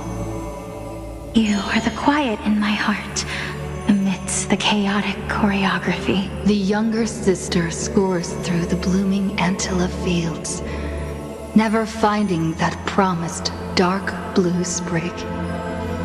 She silently made up her mind. Death, leave all your dark nights to me, and save the dawns for her. The younger sister gazes at the moon cocoon high above and plans a trip to the mortal realm, a distant flurry. A bard once sung to musical notes. Do not turn back. Oh, do not turn back. The long hand of shadow will retain the dead behind their gates. The giant dragon born from the moon cocoon willingly offered itself as the enduring barge of the River of Souls. No need to turn back. Oh, no need to turn back. That price had long been paid for you by someone else. The dragon lowers its long neck and places the girl on its back. In slumber, she will unknowingly greet the dawn of her rebirth. The dragon flaps its wings in the chilly gloom of the floating dead upstream, ferrying from purity into grime, going from silence into roaring boom. The souls of countless poets flounder past, their distant rhymes endless like foams. Do not turn back, for to look toward the land of mortals is in itself turning back. In this pale dawn, the sun's first rays light the night ablaze. So the dragon crosses the sea of souls onto the shores of life and strands itself in the gleam. We know not where these stories arise. They are scattered across the shallows with the waves. The confession the girl made before her departure still echoes in the tide's heaves. If there is anything for me to leave behind, may it find a soul to remember. This is the ode of my life, and I've already penned my last stroke.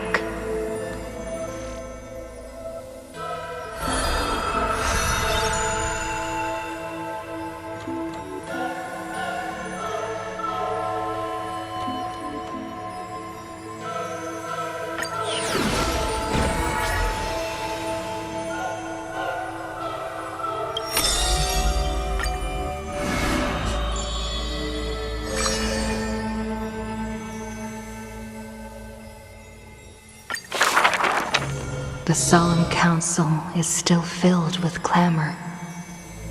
Future's destiny still whirls in discussions of candor. To discard the city and save oneself, or to chase the flames that waver. None know the choice that would lead them to a place better. I fear.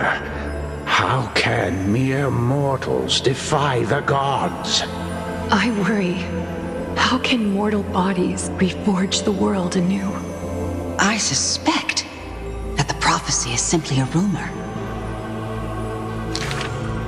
In the distant past, the Holy Maiden brought the first prophecy to all city-states. Hearken to the sounds that the doors whisper. In the name of God's proper, hope she will give to humanity. Though she falls into confusion, she will bring guidance to this world in vigor. Overthrow the gods, it declared. Of the previous journey, she will always remain aware. The Queen of Laws lifted the flag to chase the flames' flare. The tripartite prophecy guided all the world's heroes, all who dared. and building a new world was their oath of yesteryear. The earth roared for them. The tide surged for them. The scales of destiny shivered violently. Then slowly calmed. The core flames of the Titans rested here, while the blood of companions congealed over there. The child led one hero after another to their end. But no end awaits her. No rest to prepare. Teacher, do not hesitate. The weaver of gold brushes aside the child's tears. The world still walks on the path you indicate. The prophecy still stands, even if the actors now different faces wear. Restore the core flames, it declared. The solemn council is still filled with clamor. Future's destiny still whirls in discussions of candor. To stop right there and seek peace, or to continue a work still unfinished. None know the choice that would lead them to a place better. Stop! We only wish to live life as it is, no more. Cease! Our achievements already stand tall. Rest up! We only wish to live in peace and prosperity. The discussions today are the same as those in times past. Retreating now will forever deny us the future.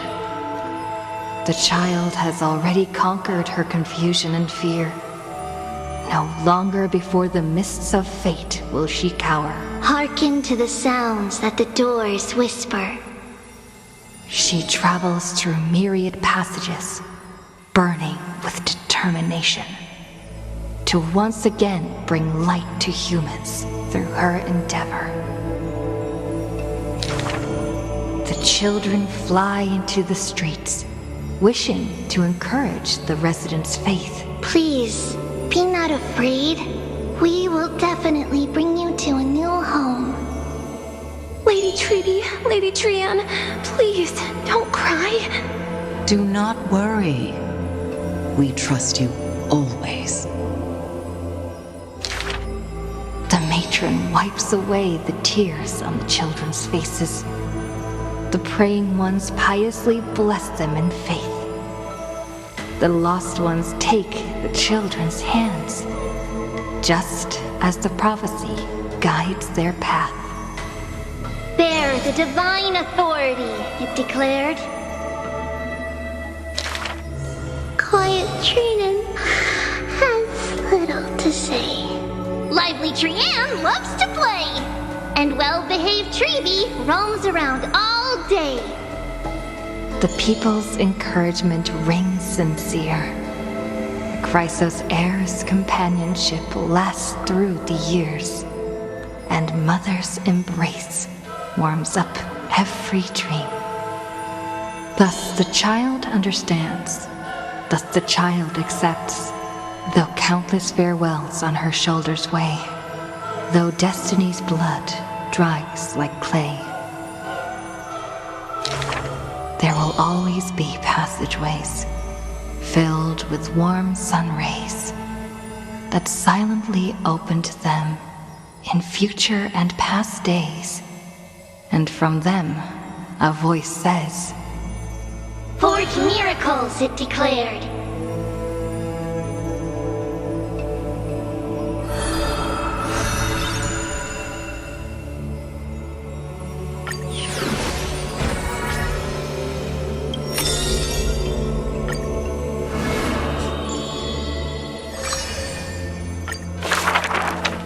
As always, to perceive the man's fury, one must do so 7,000 paces away. The Kremnos he guards is once again shrouded by mist. Rust, blood, and fire are the ceremonial ode to the demigod. There is no one to witness or to give cheers of glory. The final Kremnos festival goes on without end. The victor shall embrace death and silence, and his glory will only be remembered by the defeated array. For that man, laws and seals no longer have meaning. War and battle never cease for a single minute, each passing day indistinguishable, morning and night entwined. The corpses pile up, filling ravines, forming mountains strong. He carved time with peak's edge and counted the fleeting years by fires of war.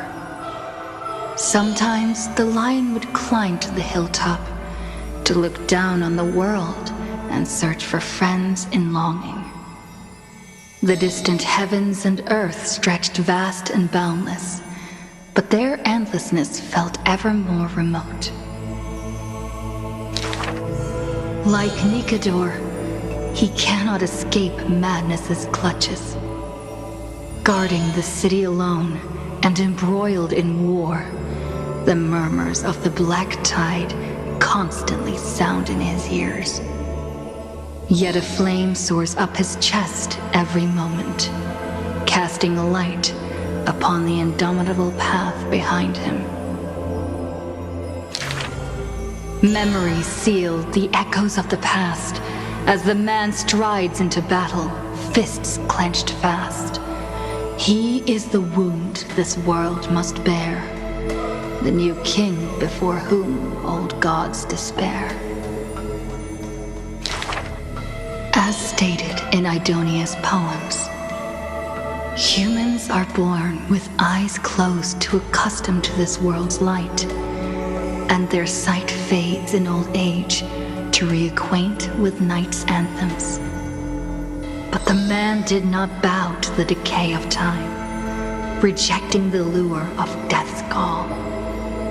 With each return from the brink of death, his eyes burn with fury, fixed upon his foes, until everything suddenly faded away, like a surging black tide, swallowing all into nothingness. The world dissipates in the roiling black tide's requiem. Even the lion will one day die, a departure with no way back. With a sudden fall, his pierced chest hits the ground, and slowly flowing into the underworld is his golden blood departing his system.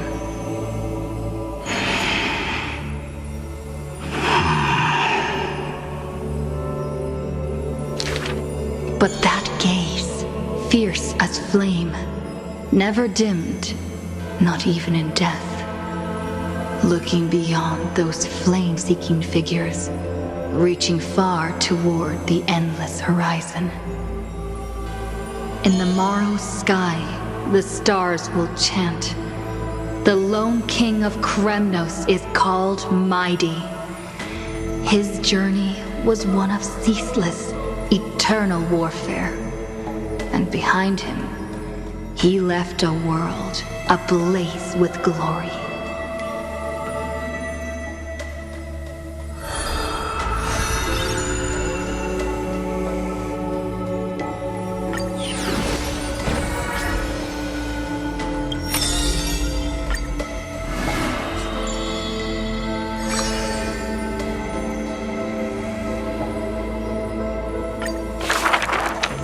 On the day that the grove fell, he accepted his defeat and demise, as if embracing truth and heresy. Believe in Titans, and you'll have a happy death. Deny the Titans, and you'll have a fulfilling death. Yet as the lightened soul bids farewell to its heavy shell, a Titan made an untimely call. Do not be startled, child of humanity. You have a final query in this world. You finally came. He does not seem shocked and lets the core flame take over his shell. Be more punctual next time, if you will. Upon his first meeting with the Titan, the blasphemer is already on his best behavior. And towards the suggestion to reforge his body, he paid no mind. I have so kindly offered you the best body. So why do you insist upon your mortal imperfection? The scholar replies in candor. Only by retaining the various flaws can my humanity be preserved in rigor. His form remains in the mortal realm, while his spirit walks the river of soul shores. Between life and death, he fatigues, dwelling in the child of humankind's thoughts and senses. The Titan cannot bear to remain a mere spectator. Why not ask me your questions, child of humanity? I am rich in wisdom, and shall speak with no ambiguity.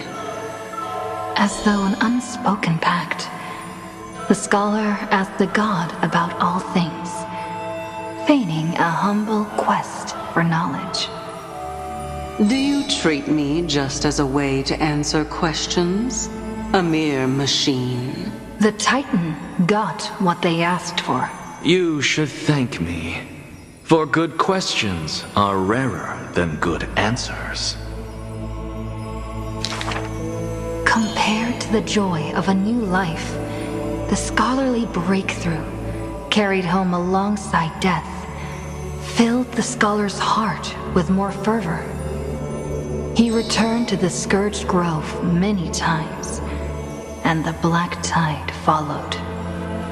Despite his defeats, he never sought help or permission. But at every desperate moment, the Titan would eventually take over one half of his body. The union of man and God, a flawed and clumsy choreography. It happened but once, a perfect harmony. One man, one God, speaking in one breath. Stop stepping forward at the same time as me. The Titan once revealed the secrets of mixing life, a boon seemingly a blessing, but full of malice. What a tempting bait. But that's not my desired chalice. Divine power is within his reach, but the scholar is not moved by that essence. This long and abnormal temptation is also a trial of elevation. For the sage can achieve all things, but shortcuts alone he abhors with silence.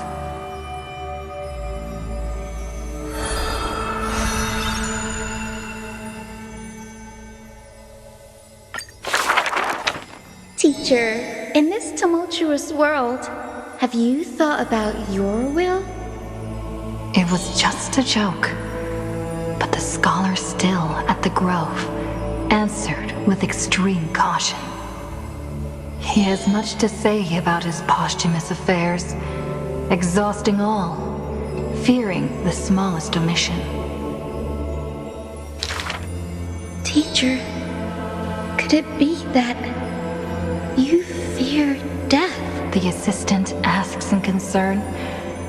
It was a question needed, yet he gave no direct reply. Philosophy is the inquiry into death, and I have always considered myself a philosopher. The assistant recounts all the scholar's final wishes, each mighty as a mountain, asking what seemed impossible. The tombstone must be made of my treasured rare stones, carved with Dromus patterns. But that stone is a miracle of alchemy. Tough beyond measure, no chisel could have shaken. That's also his plan. The assistant softly reveals the hidden plot.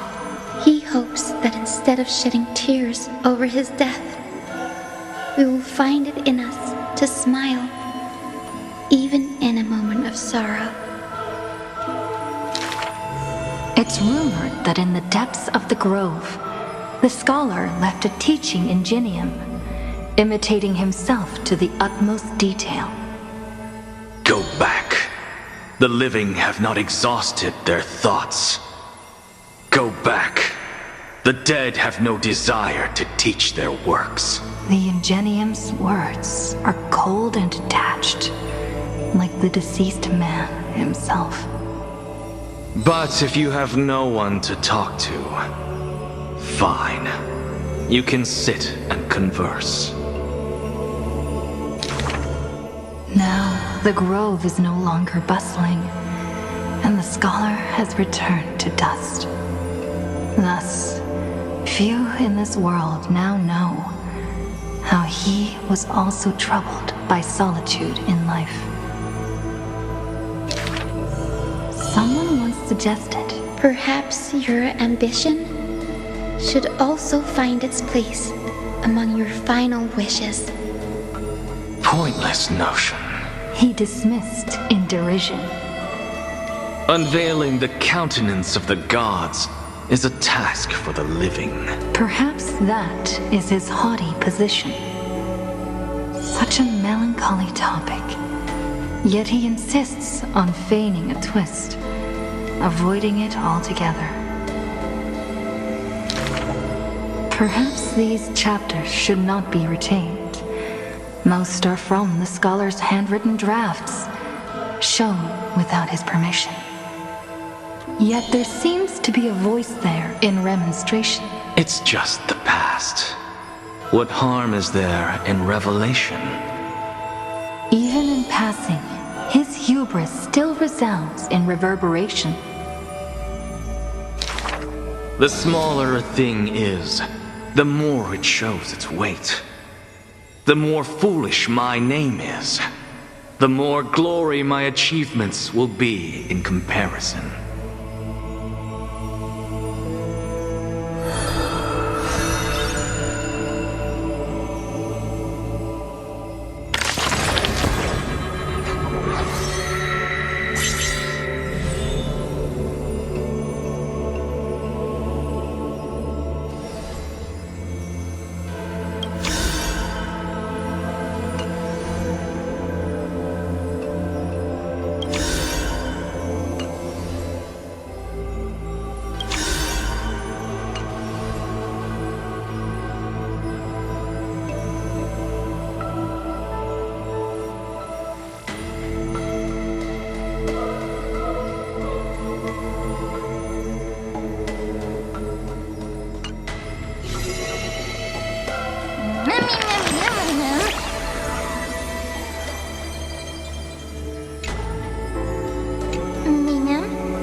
Ma'am?